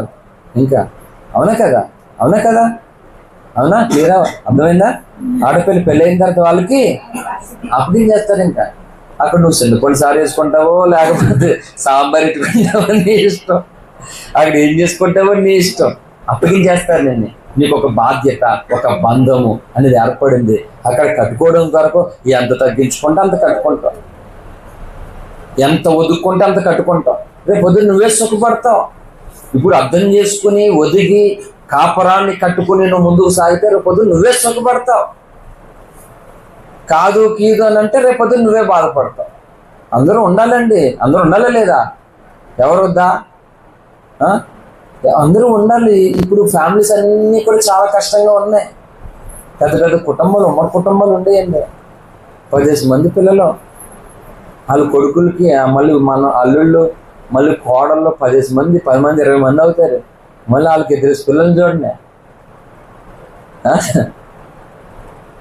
సంఖ్య పెరిగిపోతుంటుంది. ఉమ్మడి కుటుంబాలు, పెద్ద కుటుంబాలు ఉన్నాయి. ఇప్పుడు అంతరించిపోతున్నాయి ఈ కళలన్నీ కూడా, అంతరించిపోతున్నాయి. ఎందుకు? నా ఇష్టం. అందుకని క్రైస్తవులమైనటువంటి మన జీవితాల్లో ఒకటండి, ఏదైనా సరే కలిసి ఉండాలనే మనసు అయితే నీకు ఉండాలి. దేవుని మనసు ఇది, ఆ మనసును నువ్వు కలిగి ఉండాలనే మనసు నీకు ఉండాలి. ఆ మనసు లేకపోతే లెక్క అవతల చెప్పుకుంటారు. మొదటైతే నీకైతే ఆ మనసు ఉండాలన్నమాట. హల్లెలూయా. కాబట్టి అప్పగిస్తున్నారు. ఒక అమ్మాయిని పెళ్లి ద్వారా అవతల అప్పగించేసుకుంటున్నారు అన్నమాట. అప్పగించుకున్నప్పుడు ఇప్పుడు అమ్మాయి ఎక్కడ ఉండాలి? అమ్మా ఎక్కడ ఉండాలి? అత్తగారి ఇంటికాడ ఉండాలి. అది ధర్మం, అది న్యాయము, అది సాంప్రదాయము, అది గౌరవము కూడా. అలా లేనప్పుడు చాలా అనర్థాలు, చాలా వ్యతిరేకతలు, చాలా నష్టాలు అనేవి కలుగుతుంటాయి. అలాగా నేను ఎందుకు చెప్తున్నంటే, ఈ భూమి మీద మన జీవితాలను ప్రభుకి అప్పగించుకోవాలి మనం. ఎందుకు? ప్రభు వారు మనం. ఇందాక కరెంట్ పోయింది, ఎందుకు పాడని తెలియదు పాట చూసే సందర్భంలో వచ్చింది. ప్రభువుని మన కీర్తి అదే వచ్చింది నాకు. ప్రభువా ఎరిగితే నీ లోకం అంతా మోసం అని. హల్లెలూయా. దేవుడికి అప్పగించుకోవడం అంటే అది మాట. అర్థమైంది? ఒక అమ్మాయిని ఎలాగైతే అప్పగించేసుకుంటారో అలాగా మన జీవితాన్ని ప్రభువుకి మనం అప్పగించేసుకోవాలన్నమాట. అప్పగించుకున్నప్పుడు ఆయన చేతిలో పెట్టినప్పుడు, ఆయన చెప్పినప్పుడు నష్టం చేస్తాడు. ఆయన నష్టం చేస్తాడండి? నష్టం చేయడు. వాళ్ళకి కొన్ని సమస్యలు, కొన్ని ఇబ్బందులు, కొన్ని ఇరుకులు అనే పాఠాలు నేర్పిస్తాడు. వారికి నేర్పించి ఏం చేస్తాడంటే, శ్రమ ద్వారా ఒక వ్యక్తి పరిపూర్ణతకి ఎదుగుతారు. మనం కొంతమంది నేర్చుకోవడం లేదు, కష్టాలు ఉన్నాయి, బాధలు ఉన్నాయి, సమస్యలు ఉన్నాయి, కానీ మెచ్యూరిటీ కాలేదు, పరిపూర్ణతలో రావట్లే. అండి బైబిల్ చెప్తున్నటువంటి వేలు ఏంటంటే, నిజముగానే నీకు శ్రమ కలుగుతున్నప్పుడు ఆ శ్రమ ద్వారా నీకు ఎంత ప్రేమను పొందుకోవాలి అంత ప్రేమ వస్తుంది మాట నీకు. మరి రావట్లేదంటే అర్థం ఏంటి? అంటే నువ్వు నేర్చుకోవట్లేదు, దేవుడికి అప్పగించుకోలేదని అర్థం మాట. ఇంకేమీ లేదు, ఇక అదే ప్రాబ్లం. ఇది చాలా విలువైన సందేశం నేను చెప్తున్నాను. హల్లెలూయా. నిన్ను ఎప్పుడైతే దేవుడికి నువ్వు అప్పగించేసుకుంటావో అప్పుడు ఏం చేస్తాడు తెలుసు? దేవుడు నీకు నీ జీవితంలో ప్రతి దానికి ఒక్కొక్క పాఠం నేర్పిస్తాడన్నమాట. ఎలా నువ్వు ప్రవర్తించాలో, ఎలా ముందుకు సాగాలో, ఎలా వదగాలో, ఎక్కడ నోరెత్తాలో, ఎక్కడ ఖండించాలో, ఎలా ప్రేమించాలో, ఎంతవరకు ప్రేమించాలో, ఇవన్నీ క్రమాన్ని నేర్పిస్తారు. ఇది దేవునికి అప్పగించుకోలేని వాళ్ళు ఏం చేస్తారంటే, దేవుని పని పాడైపోయినా పర్లేదు, వీళ్ళు అనుకున్నది నెరవేర్చుకోవడం వరకు ఎంతమంది జీవితాలను నాశనం చేయడానికని సిద్ధపడతారు. అర్థమవుతుందా? కొంతమంది వారానికి ఒక చోట తిరుగుతారు అన్నమాట. వారానికి ఒక చోట ఏంటి, ఏమన్నా పద్ధతి ఏమన్నా? ఎందుకు? అప్పగించబడినటువంటి దానిని కూల్చేసుకుని నాశనం చేసుకుని వారానికి ఒక చోట తిరిగి ఫోటో పెట్టుకుని పోజ్ చేస్తాను. నువ్వు దేనికి? దేనికి అండి? వారానికి ఒక చోట సిగ్గులేదు, ఇది క్రమమా, ఇది నియమమా, ఇది పద్ధత, అంటే ఏంటి? ఏం అప్పగించలేదు దేవుడు, ఏ నియమం లేదు. మళ్ళీ కబుర్లు మామూలు కబుర్లు ఉండవు. వారానికి ఒక చోట, రోజుకు స్కూల్కి వెళ్ళు అండి. పనికి వెళ్ళేటువంటి వారు రోజుకో పనికి వెళ్తారండి ఎవరన్నా? అది లేదు. ఆ సమయంలో ఖాళీగా ఉన్నాం, ఇంకో చోటకి వెళ్తాం, ఇంకో ఊరికి వెళ్ళాం, రాలేని పరిస్థితుల్లో వెళ్ళు, తప్పలేదు. అవునా కదా? తప్పదు ఎవరికైనా అది, అంతే కదా? ప్రధానికి ఒక క్రమం ఉంది. అప్పగించబడిన దాన్ని నువ్వు వదిలేసి వారానికి ఒక చోట తిరుగుతావా? క్రైస్తవ సమాజంలో అదే అంటున్నాను, దేవునికి నువ్వు అప్పగించుకున్నప్పుడు కర్త కర్మ క్రియ అన్నీ ఆయన చూసుకుంటాడు అన్నమాట. నీ మంచి చెడులన్నీ ఆయనే చూస్తాడు. మనం అప్పగించుకోకపోతే ఎందుకు చూడాలి అయినా? చెప్పు, నువ్వు అప్పగించుకోకపోతే ఎందుకు చూడాలి అయినా? చూడలేడు ఆయన. అందుకే నువ్వు ఆయన నమ్ముకో. ఎందుకు నమ్ముకోని? నువ్వు ఆయనకు అప్పగించేసుకుని ఆయనకు నువ్వు నమ్ముకోగలిగితే నీ కార్యాలు ఏవైతే ఉన్నాయో ఆయన నెరవేరుస్తాడు అన్నీ. నేను అంతకంటే ఇంకెవరన్నా ఉన్నారా? నీ వాగ్దానాలు చేసుకుంటే వెళ్ళిపోతారు రాజకీయ నాయకులు, అవన్నీ అలా ఉండిపోతాయి.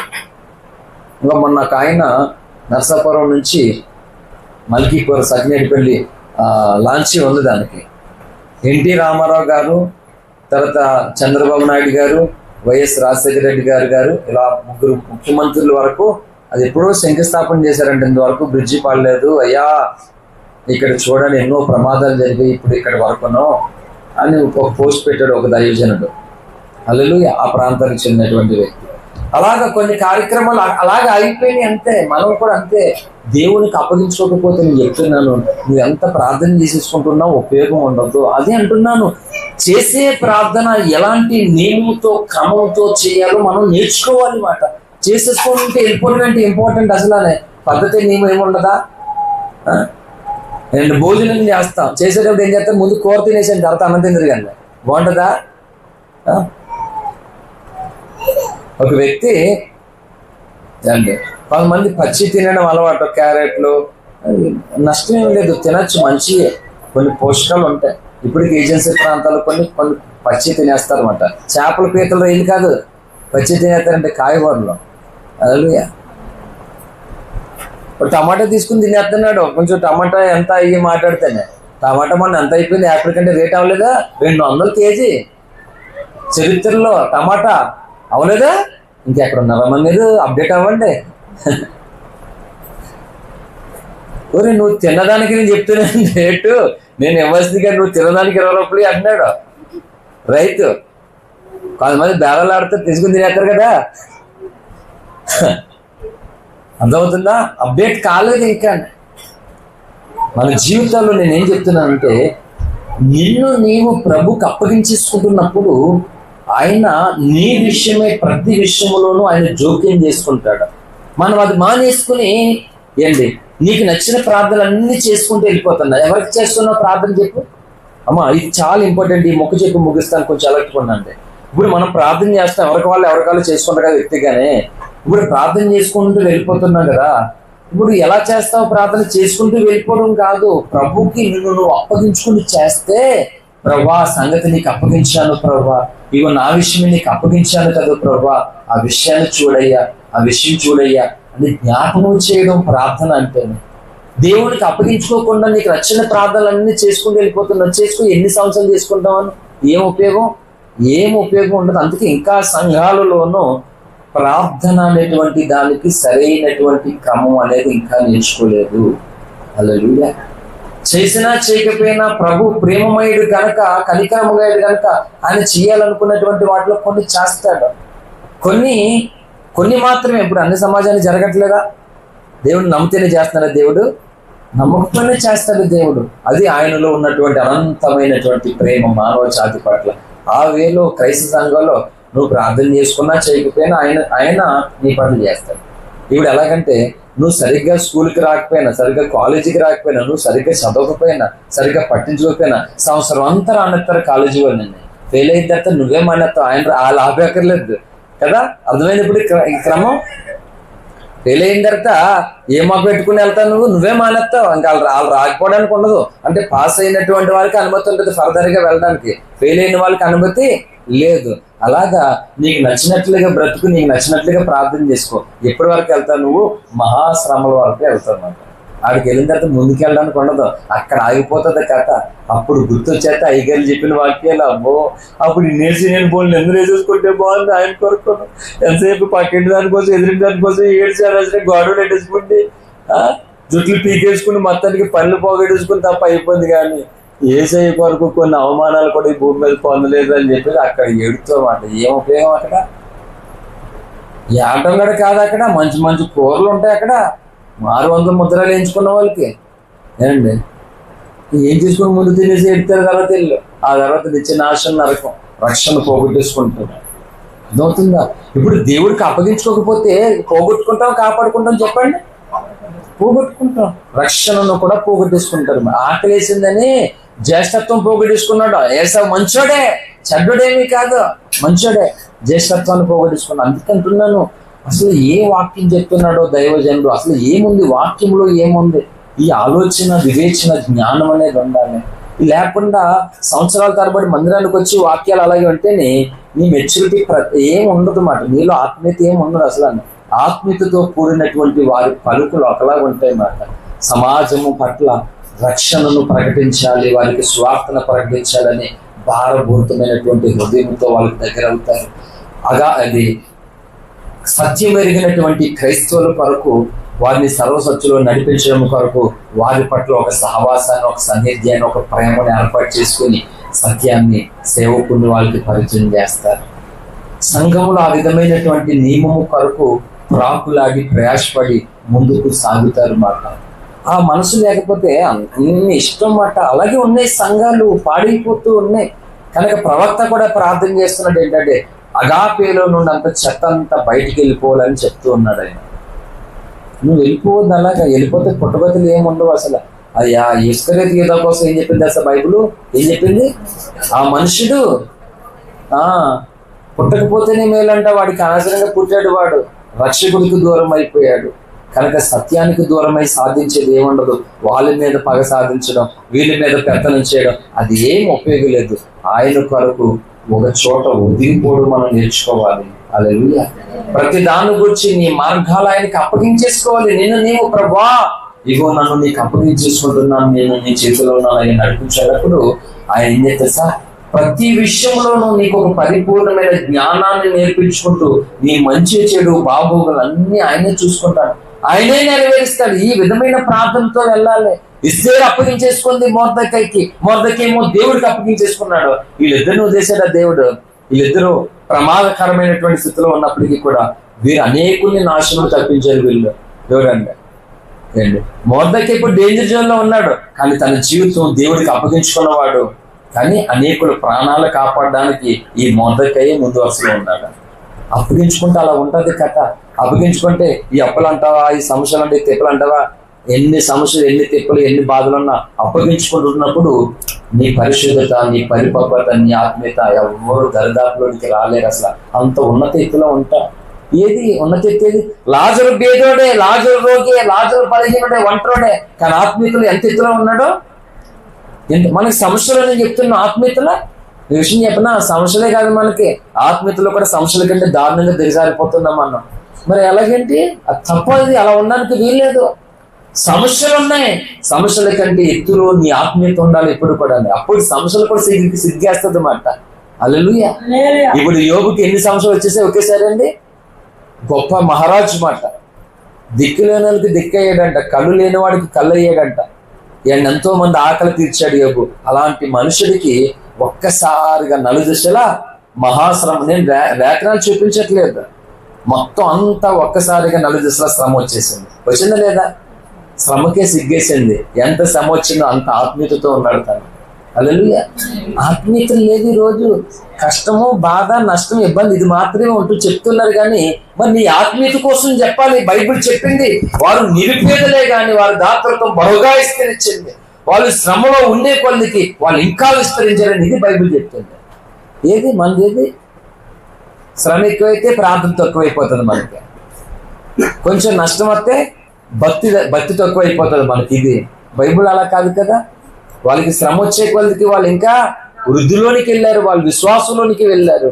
అందుకే ఇది కంపేర్ చేసుకోవాలి. అందుకే చెప్తున్నాను, మన జీవితాలు ఎలా ఉండాలో ఎలా ఉండకూడదో ఇందులో స్పష్టంగా ఉంది. ఇందులోది తెలుసుకో. దైవజనుడు చెప్పేది వినము, మనకి నచ్చినట్లుగా బ్రతికేస్తే రేపు పొద్దుట ఏం చేస్తామంటే, పౌలు సాతానుకు అప్పగించేసాడని రాశాడు లేఖనాల్లో. ఎవరిని? దేవుని భయము లేకుండా, దేవునికి ఏమాత్రం లోపడకుండా ఉన్న వారిని సాతానుకు అప్పగించాడట. గుర్తుందా మీకు ఎవరికైనా మాట? కనీసం విన్నారు ఎప్పుడైనా మాట? సాతానుకి పౌలు అప్పగించేశాడని కనీసం గుర్తొచ్చింది ఎప్పుడైనా? గుర్తులేదా? వినలేదా? సాతానుకు అప్పగించేశాడట పౌలు. చెప్పి ఎవరికి అప్పగించాలి దైవజనుడు మిమ్మల్ని? అమ్మా, మన కుక్కకి నేను అప్పగించలేదు. నేను అప్పగించాను అనుకుంటా కుక్కకి. నేను ఎందుకు అప్పగిస్తాను? కుక్కతో నేనే తోలుతాను అన్నమాట. దోమన కూడా కొట్టను, నేనేం కడతాను. ఇంకా దేవునికి మనల్ని అప్పగించడం మనకు ఆశీర్వాదం. దేవుడి చేతిలో పడాలనుకున్నాడు దావీదు. నేను ఆ మనుషుల చేతిలో నేను పడకూడదు, అదేదో ఆయన చేతిలో పడదాం. ఆయన కుట్టినా తిట్టినా ఆయన నన్ను వదిలేయడనే ధైర్యంతో ఆయన చేతిలో పడదాం అనుకున్నాడు అన్నమాట. అది భక్తి అంటే. కానీ ఆదాము అవ్వ తప్పు చేసినందుకు ఏం చేశారు? దేవునికి దూరంగానే దాక్కున్నారంటే. అంత తెలివి ఉపయోగించారు భార్య భర్తలు. తెలివేనా అండి? తప్పు చేసి దాక్కున్నారు. ఎవరికి? దేవుడికి కనబడకుండా అండి. పిచ్చోళ్ళు కదండి. ఏంటో మాట చెప్తున్నారు. అసలు ఆదాముకి ఏం అనిపించలేదా? ఎవరికి దాక్కోవాలండి? మనుషులు కనబడకుండా దాక్కోవాలి. కానీ చూడండి కదా, ఆదాము ఎవరు కనబడకుండా దాక్కున్నాడో? దేవుడికి అట్ట. ఇప్పుడు చెప్పండి, ఆదాము అంత జ్ఞానవంతుడు కదా, ఇంత తిక్క పని చేసేటట్టి. తప్పు చేసే వాళ్ళకి జ్ఞానం శూన్యం అయిపోతుంది తెలుసా మీకు? న్యాయాన్ని ప్రేమించలేని వాళ్ళకి అసలు వాళ్ళు ఏం చేస్తున్నారు కూడా అర్థం కాదు. వెర్రి జ్ఞానంలోకి వెళ్ళిపోతారు కదా. ఆదాము అంత జ్ఞానవంతుడే, దేవుడికి కనబడకుండా దాక్కున్నాడట. ఇప్పుడు ఆలోచించండి, ఎంత ఫీలిష్నెస్ కదా. అసలు ఎంత తిక్కలోడిగా ఆలోచించాడు ఆదాము. ఆయనకి కనబడకుండా ఎవడైనా ఉండగలడా? దావీదులు అంటాడు, నేను ఆకాశంకి ఎక్కిపోయినా అక్కడ నీవు ఉన్నావు, పాతాళంలో పండుకున్నా అక్కడ నీవు ఉన్నావు. చెప్పండి, మరి ఆదాము జ్ఞానం ఏంటి? ఇప్పుడు న్యాయం తప్పిన ప్రతి ఒక్కరు కూడా వాళ్ళ దుష్ట ఆలోచనలు వాళ్ళని తిక్క మాటలో నడిపింది. అసలు శూన్యం, వాళ్ళకి ఏం అర్థం కాదు. ఒకరోజు ధ్యానంలో ఎంతో ఆవేశంతో దర్శనం కోసం ప్రసంగం చేశాను నేను. ధ్యానంలోను 3 వారాలు ప్రార్థన పెట్టాం కదా, చాలా భారంతో ప్రయాసతో ప్రసంగం చేశాను. ఒక పనికి మన్నాడు ఆ ప్రసంగాన్ని పట్టుకోండి, మనల్ని వ్యభిచారులు అంటున్నాడు పాస్టర్ గారు అని చెప్పేసి అందరి దగ్గర తీసేటట్టు వీడియో పెట్టుకోండి. ఏంటి చేసింది అన్నమాట. చెప్పాను కదమ్మా, అప్పుడు చెప్పాను కదా మీకు. గుర్తులేదా? మర్చిపోయారా? పర్లేదు, కొన్ని మర్చిపోయినా పర్లేదు. మనకు ఉపయోగం లేని మర్చిపోవడం మంచిది. అర్థమవుతుందా? పనికిరాని మర్చిపోవడం మంచిది. చెప్తున్నాను నార్మల్గా. చాలా దర్శనం కొరకు, అక్కడ దేవ కార్యము కొరకు భారంతో రోషంతో ప్రసంగం చేశానమాట. ఆ వీడియో పెట్టుకుంది. అంతే, ఒక్కన్నా సరే ఒక నియమం ఉంటుంది అన్నమాట. పందికి ఉంటుంది నియమాన్ని. మొత్తం అందరి దగ్గరికి నా మీద ఉసుకల్పడానికి ఒక పనికి మన్నాడు వీడియో పెట్టుకుని శుభ్రంగా తిరిగేసాడు. మరి అందులో మనల్ని ఎక్కడ తిట్టలేదు, మన ఊరు ఎత్తలేదు, పేరు ఎత్తలేదు, మనం తిట్టింది లేదు, ఏమీ లేదు, సాక్ష్యం చల్లదన్నారు. ఎంత తెలివైన వాళ్ళు. ఒరే, దేవునికి వ్యతిరేకంగా అడ్డగోలుగా బ్రతికే మీకు అంత తిక్కగా ఉంటే, దేవుడే నా సర్వం, దేవుడే నా ఊపిరి అని బ్రతుకుతున్నటువంటి నాకు జ్ఞానం ఉండదా? అదే అంటున్నాను. అంత అతీతంగా ఇప్పుడు ఆదాము దేవుడికే కనబడకుండా దాక్కుందాం అన్నాడు. ఈ బ్యాచ్ ఏమో మన ఏలియాల బ్యాచ్. అర్థమవుతుందా? బలహీనమే కావచ్చు కానీ శక్తి కలిగినటువంటి యెజబెలుకు కూడా భయము కలిగించే బ్యాచ్ మంది. హల్లెలూయా. ఏలియా ఆప్టర్ మాట, ఊరు పేరు అడ్రస్ ఏమి లేదు, గొంగళ దొప్పుడు కప్పుకునేవాడు అట ఏలియా. తిండి లేదు, చెప్పలేదు. సారెపతి ఎదవరాలు పోషించింది ఆయన్ని. సారెపతి ఎదవరాలు చేత పోషణ పొందినటువంటి ఏలియా ఎవరిని భయపెట్టేది తెలుసా? కొన్ని వేల మందిని పోషించే వ్యక్తిని భయపెట్టేసాడు. ఆ బ్యాచ్ మంది మాట. మీరు ఆ బడిలో ఉన్నారు మీరు ఇప్పుడు. హల్లెలూయా. అందుకని దేవుడికే కనబడకుండా నేను చేసేయగలను తిమ్మిరి బొమ్మని మొక్కని చేస్తా. ఏం చేశాడు అయ్యగారు అక్కడ? ఇప్పుడైనా మీరు ఆలోచించారా? నేను ఎప్పుడు చెప్పలేదు ఆ మాట, ఇప్పుడే నాకు అర్థమైంది మాట. అంటే ఎప్పుడు మాట్లాడలేదు. ఆ టాపిక్ బోర్డు సార్లు చెప్పాను కదా. దాక్కున్నాడట దేవుడికి కనబడకుండానే. తిక్కలోడు కాకపోతేనే. ఎవడు దాక్కోగలడు ఆయన కనబడకుండానే? ఇంపాసిబుల్. మనిషి కనబడకుండా దాక్కో, నీ తెలివి ఉపయోగించి. అందుకని ఆయనకి కనబడకుండా దాక్కడం ఏంటి? అది తెలివి అంటారు, ఎర్రి అంటారు దాన్ని. ఎర్రి మాట అది. కాబట్టి ఎర్రి బ్యాచ్ వాళ్ళట ఏదో చేసేస్తారట, ఏమి చేయడానికి ఉండదు ఎర్రి బ్యాచ్. కాబట్టి మీరు ఎర్రి బ్యాచ్లో ఉండొద్దమ్మా. మీ అందరికీ వందనాలు. ముగించేస్తాను. ఇంకా వచ్చారు కనుక అప్పగించేసుకోవాలి. మీకు వెళ్ళే వరకు మీరు దేవునికి ఆయన దాసునికి అప్పగించేసుకోవడమే మీ పని. మూత అలాగే అట్టకూడదు, ఇలాగే అట్టకూడదు, మళ్ళీ కారిపోతుంది సీములు మళ్ళీ. హల్లెలూయా. అతనికి వచ్చావంటే ప్రభువా నన్ను నీకు అప్పగించుకుంటున్నాను, ప్రభువా నన్ను నడిపించు. ఎదురు చూడు, ఆ మేపెటువంటి వాడికి అప్పగించేసుకుంటే కొడుతూ ఉంటాడు మాట. అటు ఇటుగా అది వెళ్తూ ఉంటే పని చేస్తుంటే కొడుతూ ఉంటాడు. మళ్ళీ కొంతమంది తిరిగిపోతుంటది, ఏం చేయాలి అర్థం కాదనమాట. కొంతమంది వస్తారండి నార్మల్గా వాళ్ళకి ఏం చేసి తెలియదు, మాట్లాడుతుంటారు, దుప్పడం ఏదైతే ఉంటుంది. ఈ ఉంటాయి కదా పీసులు, ఈ తీసేయడం అలవాటు పడు కొంతమందికి, మాట్లాడుతుంటారు అనమాట. ఈ లోగా అర్థం తెలియపోతుంది మొత్తానికి, అవన్నీ లాగేస్తుంటారు అనమాట. కొంతమందికి ఏం చేయాలి అర్థం కాదు, మాట్లాడడం అలవాటు, మాట్లాడుతూ ఉంటారు. నేను చూస్తుంటాను అలా కొన్నిసార్లు ఏం చేస్తున్నారు వీళ్ళని, ఇది పీకేస్తుంటారు అనమాట. ఇలాగానే కొంతమంది పూరి అలాగ ఉంటాయన్నమాట, మాట్లాడుతుంటారు, ఇవన్నీ పీకేస్తుంటారు. అంత అయిపోయిన తర్వాత మోడు అలవాటు అయిపోయింది కొంతమందికి, ఏం చేయాలో తెలియక. కొంతమంది పెద్దోళ్ళకి అలవాటు ఉంటుంది నార్మల్గా, నెలకి తప్పు అనిపించుతో అంత అయిపోయిందని సిద్ధం ఏంటంటే అయ్యో చూసుకోలేదంటారన్నమాట. ఇంకేం అర్థమైందంటే వాళ్ళ చేతిలో కూడా ఏ పెట్టుకో, నువ్వు ఏదైతే పాడు చేద్దాం సింపేద్దాం అనుకుంటే తెలియగా వాళ్ళు వచ్చినప్పుడు వాళ్ళ చేతిలో పెట్టేవాళ్ళు మాట. పుడిద్దాం అనుకుంటే కొంతమంది ఏ ఎంట్రీలో పెట్టండి వాళ్ళే పెరిగేస్తారా. ఈ పెళ్ళిళ్ళు పేరెంట్ ఉంటాయి కదా రోల్లోన, ఏండి ఈ పసుపులు ఈ అవసరం అవుతాయి వాడుకోవాలన్నమాట. వీళ్ళు తెలుగు ఏం చేస్తారంటే ఆ రోళ్ళు వేస్తారు. ఈ అమలక్కలు చుట్టాలు వస్తారు కదా, ఏదో అలాగే మొత్తానికి వచ్చిన వాళ్ళందరూ ఉష్ ఉష్ ఉష్ ఉష్ అని వేస్తారు. అవన్నీ వేస్తాను అని పిండేసుకోవాలి కదా ఈ సెలవులకి దాంట్లకి. ఏండి మొత్తానికి ఎంత కూడా ఉష్ ఉష్ అంటే మేము కూడా అనేద్దామని రోకలేమో అంత పడుకు, మాకు మీరు రెండొందలు పొడి అది, మేము దాని లామ్మకిలాగా ఎంత ఉండేవాళ్ళు మాట. ఉష్ ఉష్ అంటే తీసేసుకుంటే దాన్ని బయలుపోయేవాళ్ళు మాట. ఏండి అది ఒక నియమం అది మాట. వచ్చిన వాళ్ళు ఒక పోటేస్తూ అంటే సగం పశువు అవుతుంది, ఈ శ్రమ కూడా తగ్గుతుంది అని నియమంతో వెళ్ళాం కదా. అలాగే రోకలు పోటీ వేయాలమ్మా. ఈ అమలక్క ఎవరు చెప్పారో తెల్ల ఆచారం. ఈ అమలక్కగా పోటీ వేయాలని రోకలతో ఉస్సు అంటే ఆయాసం వచ్చేస్తేనే ఉస్సు అంటది మాట. అసలు నియమం ఏంటంటే వీళ్ళకి పశువు అవసరం కాబట్టి ఆ పనులు చేయడానికి చాలా కష్టం. దాంట్లో రోడ్లు ఇప్పుడు పెసలు ఎందులో వేస్తాం, తిరగలే, ఏది ఎందులో వేయాలి అందులో వేయాలన్నమాట. అందుకని కాంక్రీట్ ఉంటుంది కదా స్లాబ్ వేయడానికి మిషన్ దాంట్లో వేస్తావా పెసలు, ఏది ఎందులో వేయాలో అందులో వేయాలన్నమాట. కాబట్టి వాళ్ళు అప్పుడు ఉన్నటువంటి దినాల్లో ఉన్నటువంటి రోడ్లు అది వేసి చేస్తే దాన్ని ఒక నియమముగా, ఒక విగ్రహాలుగా, ఒక ఆచారంగా చేసి అడిగావు కదా మొన్న పసుపు పోటు వేయాలండి అని చెప్పేసి వాళ్ళు వేసేయండి పోటు ముందు. క్రైస్తవ పేర్లలో ఇలాంటి అడుగులు వేసేయండి ముందు, ఫస్ట్ తిరగలెట్టేసి వాళ్ళ మీద మధ్యలో దింపేసి ఏంటి ఈ నేసేండి ఫోటో. క్రైస్తవ పేర్లు అన్ని ఆచారాల కోసం మాట్లాడేవాళ్ళు పద్ధతిని రోడ్లోని తిరగలేసి రుబ్బేండి. ఈసారి మొత్తం నేను ఈసారి కంకణం కట్టుకున్నాను శుభ్రంగా. ఎవరైనా సరే సంఘాలు అలాంటివి చేస్తే మొత్తానికి నేను ఆ పెళ్లిని నిషేధం చేస్తాను. ఆ పెళ్లికి నేను వెళ్ళను, చాలా సీరియస్గా చెప్తున్నాను. నేను సమస్య లేదు అసలు. క్రైస్తవ కార్యక్రమంలో అన్ని సంబంధమైనటువంటిది ఏ ఒక్కరైనా పేరెంటాలు అనుకోటి చేశారు. మొన్న ఇచ్చేసాను, అక్కడ కూడా ఇక్కడ కూడా ఇచ్చాను. హిందూ పెళ్లిల్లో పొంతులైన దగ్గరికి పొంతులైన చేసేటప్పుడు ఏ వ్యక్తి అయినా ఇళ్ళని డిస్టర్బ్ చేయగలుగుతారా ఎవరన్నా? పాస్టర్లు అక్కడ మొదలెడితే అమ్మలక్కలు అందరూ రకరకాలు చేస్తారన్నమాట.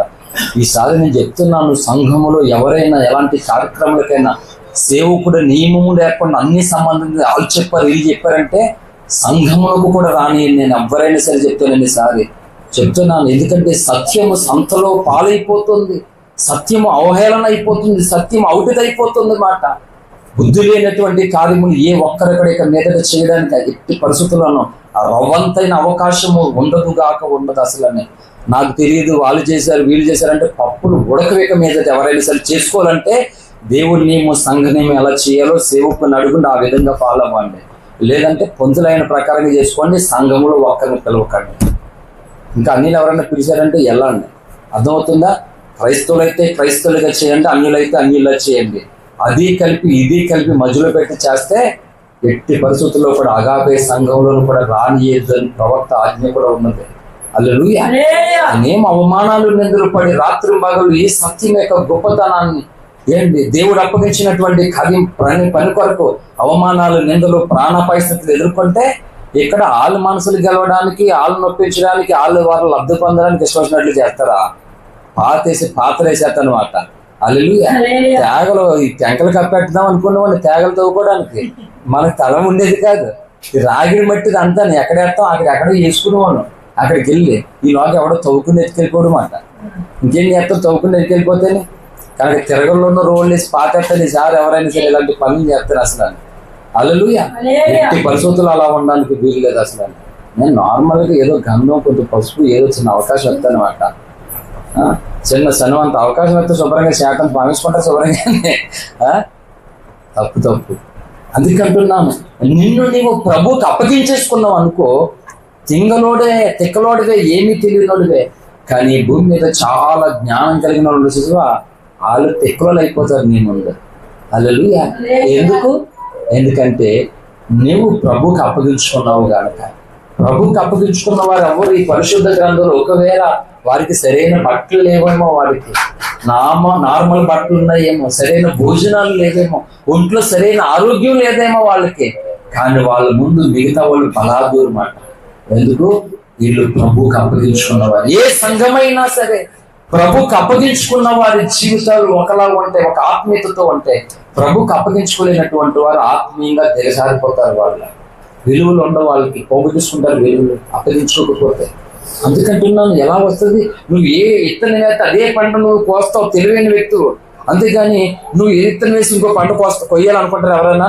ఎవరు అనుకోరు. నీ ఇంటికాడ వేప చెట్టు ఉంటే మామిడికాయలు కోసుకున్నాను అనుకుంటారా, యాపిల్ కోసుకుందాం అనుకుంటారా? ఎవరు అనుకోరు, అదే కోసుకుంటా వేప. మరి అలాగున్నప్పుడు దేవుళ్ళలోనూ కూడా అంతే. నువ్వు ఏదైతే అప్పగించుకుంటావో ఆ ఫలాన్ని నువ్వు పొందుతావు. అప్పగించుకోలేని ఫలాన్ని ఎలా పొందుతావు? నువ్వు సాతానికి అప్పగించుకుంటే అవి పొందుతావు, దేవునికి అప్పగించుకుంటే ఇవి పొందుతావు. కాబట్టి ఎంతో మంది స్టూడెంట్స్కి కూడా చెప్పాను, పిల్లలారా దేవుణ్ణి కలిగి ఉన్నారు కనుక దేవుడి మీద ఆధారపడి మీరు చదువుకోండి, దేవునికి అవకాశం ఇవ్వండి, దేవునికి అప్పగించుకోండి, ఆయన మిమ్మల్ని నడిపిస్తాడు. మీ శక్తిని సామర్థ్యాన్ని నమ్ముకోవద్దు అని నేను చదువుకున్నటువంటి దినాల్లో కూడా క్రైస్తవ పిల్లలకి చెప్తూ ఉంటే కొంతమంది అవహేళన చేశారు. మామూలు ఏమీ ఏడిపించలేదు. విద్యార్థి రంగంలో నుంచి అందరూ ఏడిపించిన వాళ్ళే నన్ను, అందరూ బాధ పెట్టిన వాళ్ళే నన్ను. మామూలు ఏమి ఏడుపు కాదు. నేను అందుకే చెప్పాను, ఇప్పుడు అందరూ నష్టపోకూడదని ప్రభు దగ్గర ఏడుస్తున్నాను నేను దివారాత్రుల్లో. 20 ఏళ్లుగా ఈ సమాజ రక్షణ కొరకు, సంఘ క్షేమాభివృద్ధి కొరకు ప్రభు సన్నిధిలో కన్నీరు విడుచు ఏడుస్తూ ఉన్నాను మాట. నన్ను ఏడిపించాడు. కానీ నేను అందరి నష్టము తొలగిపోవాలి, అందరికీ దైవ దీవెన కలగాలి, రక్షణ లేని వారు రక్షణ కలగాలి, రక్షణ పొందిన వాళ్ళు దేవుని కృప పొందాలని కన్నీరు విడుచు ప్రార్థన చేస్తున్నాను. కాబట్టి సంగమా, ప్రార్థన దగ్గరకు రావడము, దేవుని నమ్ముకోవడం అంటే మనం ఎలా పడితే అలాగ వచ్చి ఉండడము కాదు. దేవునికి మనం అప్పగించుకుంటున్నప్పుడు పౌలు అప్పగించుకున్నాడు, దావీదు అప్పగించుకున్నాడు, ఎస్తేరు అప్పగించుకుంది, ఒక దెబోరా ప్రవక్త అప్పగించుకుంది, మోషే అప్పగించుకున్నాడు. ఇశ్రాయేలు సమాజం కూడా అంతే. మోషే దేవుడికి అప్పగించుకున్నాడు కనుక మోషేకి ఎవరైతే అప్పగించుకున్నారో వారు పాలు తేనెలు ప్రవహించే దేశంలోకి వెళ్ళగలిగారు. అందరికీ శ్రమలు వచ్చినట్లయితే వీళ్ళకి వచ్చే, కానీ ఆ శ్రమంలో వీరు పాలు తేనెలు ప్రవహించే దేశానికి వెళ్తే అప్పగించుకోలేని వాళ్ళు అరణ్యంలో రాలిపోయారు. అర్థమవుతుందా? శ్రమ మంచోడికి వస్తుంది. కరోనా వచ్చింది కదా, ఎవరికి వచ్చింది? అందరికి వచ్చింది కరోనా. శ్రమ కష్టం కూడా అందరికీ వస్తాయి అంతే. కానీ ప్రభువుకి అప్పగించుకున్నప్పుడు నీ మంచి చెడ మొత్తం పూర్తి బాధ్యత ఆయనదే. ఆయన ఎన్నో అడగలుగుతావు, అదేంటి ప్రభు నన్ను అలా ఉద్దేశావు, నన్ను ఎందుకు అలా ఉద్దేశాను అని అడగలుగుతావు, క్వశ్చన్ చేయగలుగుతావు మాట. ఎప్పుడు ప్రభువుకి అప్పగించుకున్నటువంటి వ్యక్తులు అయితే. ప్రభువుకి అప్పగించుకోలేనప్పుడు ఏమడుగుతావు చెప్పు నువ్వు? నేను ఒక మాట చెప్తున్నాను, ఇప్పుడు నా కొడుకుని తీసుకెళ్ళాను, నేను డాడీ రా బయటకు వెళ్దాం, బండి ఎక్కించుకుంటాను రా అమ్మ అని చెప్పి తీసుకెళ్ళాను. డాడీ కూడా అని చెప్పేసి వచ్చేసాడు వాడు. ఇప్పుడు ఆయన తీసుకెళ్ళి నేను ఎక్కడ వదిలేస్తానా చెప్పండి? వదిలేస్తానా? ఎలా వదిలేస్తాను? మరి దేవుడికి నేను అప్పగించేసుకుంటే నేను వదిలేస్తాడా? నేను అవమానాలకి ఏంటి నీ జీవితం అంతా నాశనం అయిపోవడానికి నేను వదిలేస్తాడైనా? వదలను. కానీ నీకు ఏం చేస్తే దేవుడు మధ్యలో కొన్ని పాఠాలు నేర్పిస్తాడు. ఇది ముట్టకూడదు, ఏదైనా చోట్ల అదే చెప్పాడు. అంత ఫ్రీడమ్ ఇచ్చి ఇది నువ్వు తినకూడదు, అన్నీ నువ్వు తినొచ్చు అని చెప్పాడు. అలాగే ఏ సహవాసం పడితే ఆ సహవాసాన్ని వెంబడించకూడదు, ఏ మాట పడితే ఆ మాట నువ్వు పాటించకూడదు. మంచి చెడులు దేవుడు చెప్పాడు ఏదైనా చోట్ల ఆదాము కవకని. అలాగే నేను లేఖనం ఈ రోజు నాకు నీకు చెప్తోంది. దాన్ని బట్టి నువ్వు ఏం తెలుసా, నీ జీవితాన్ని ప్రభువుకు నువ్వు అప్పగించేసుకో. స్త్రీలారా ఒక ఎస్తేరుకి ఇచ్చినటువంటి ఘనత, భాగ్యము, గొప్పతనం దేవుడిస్తాడు. పురుషులారా దావీదుకి, ఏలియాకి, మోషేకి ఇచ్చినటువంటి గొప్ప ఆధిక్యత, ఘనత ప్రభువు మీకు ఇస్తాడు. అప్పగించుకోలేకపోతే మనం భక్తి చేసేది చెల్లదో. ఈ భక్తిలో ముందుకు సాగలేము. దానివల్ల నువ్వు ఎన్ని కూడుకులు పాల్పొంపులు పొందు, ఎన్ని వాక్యాలేనో ఏ మాత్రం ప్రయోజనమో లేనే లేదు. అందుకని ఫైనల్గా ఏం చెప్పారంటే ఒక మాట, ఆయన నీ కార్యములు నెరవేర్చండి. ఆయన నెరవేర్చండి. ఇప్పుడు నెరవేర్చి ఆయనకి ఒదుగపో, నువ్వు ఆయనకి అప్పగించేసుకో, ఆయన మీద ఆధారపడిపో, ఆయన నమ్ముకో.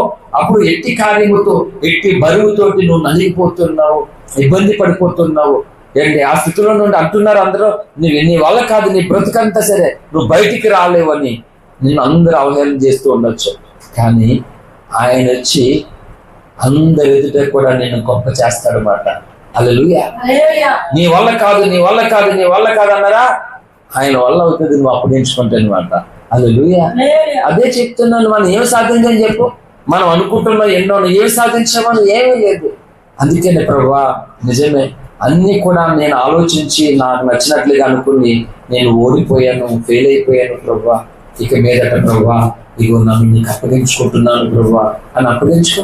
ఇక మీద ఏం చేస్తాడంటే నీ కార్యాలన్నీ ఆయనే నెరవేర్చేస్తాడు అన్నమాట. హల్లెలూయా. ఏంటి ఆయనకి అప్పగించుకోకుండా ఎన్ని పాటలు పాడితే ఉపయోగం ఏంటి? నువ్వు ఎన్ని కానుకలు ఇస్తే ఉపయోగం ఏంటి ఆయనకి అప్పగించుకోకుండా? మార్పు నీలో ఆ మార్పు సంఘమంతా చూడాలి మాట.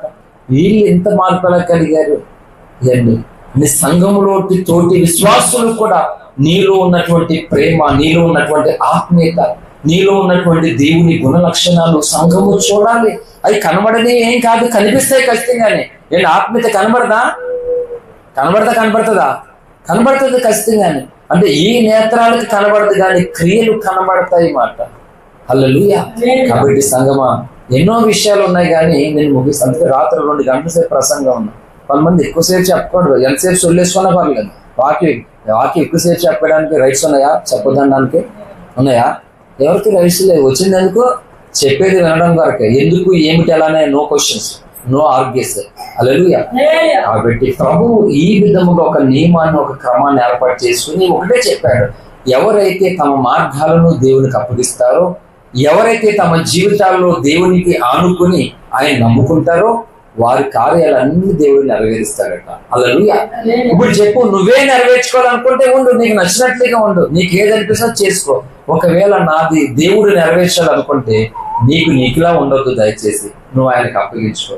ఏంటి ఎలుసా పులుసుగా మారిందంట. ఆ ఎలుసుగా ఉన్నప్పుడు దానికి ఏమైనా విలువందా? చాపే అదే, కానీ దానికి విలువ పెరగలేదు. అది పులుసుగా మారినప్పుడు జనాలు ఎగేసుకుని మళ్ళీ వెళ్ళిపోతున్నారు అన్నమాట. చచ్చిన చేప కానీ ఎంత విలువ పెరిగిపోతుందో. అందుకంటున్నాను, నీవుగా ఉంటే ఉన్న విలువను పోగొట్టుకుంటావు. నువ్వు దేవుని చేతిలో ఉంటే లేని విలువలు పొందుకుంటావు. ఏది కావాలి చెప్పు, ఏది కావాలి? ఉన్నవి పోగొట్టుకుంటావా లేకపోతే లేని పొందుకుంటావా? అలా పొందుకోవాలంటే ఈ దినము నుండి మన జీవితాలు నూతనముగా ప్రభుకి అప్పగించుకొని నేను నమ్ముతున్నాను, ఇంతవరకు నువ్వు నమ్మిన దానికంటే ప్రతి విషయంలోనూ సరే చివరికి ఒకటి, ఆయన నమ్మనందుకు చనిపోవలసి వస్తే కూడా అయినా ఆయన నమ్మకుండా నేను ఉన్నాను. అందుకన్నాడు మరణం వరకు నమ్మకం కలిగి ఉండమన్నాడు. మనం అలాంటి సమర్పణతోనూ తీర్మానముతోనూ ప్రభుకి మన జీవితాలు అప్పగించుకుని ఆయన నమ్ముకుని ఆయన ద్వారా మన కార్యములు నెరవేర్చుకుందాం. దేవుడి మాటలు మనం ఇక్కడ ఆశీర్వదించుగాక. ఆమేన్. ప్రార్థన చేద్దాం. అందరి తలలు వంచి ఏకీవించండి. ప్రార్థన.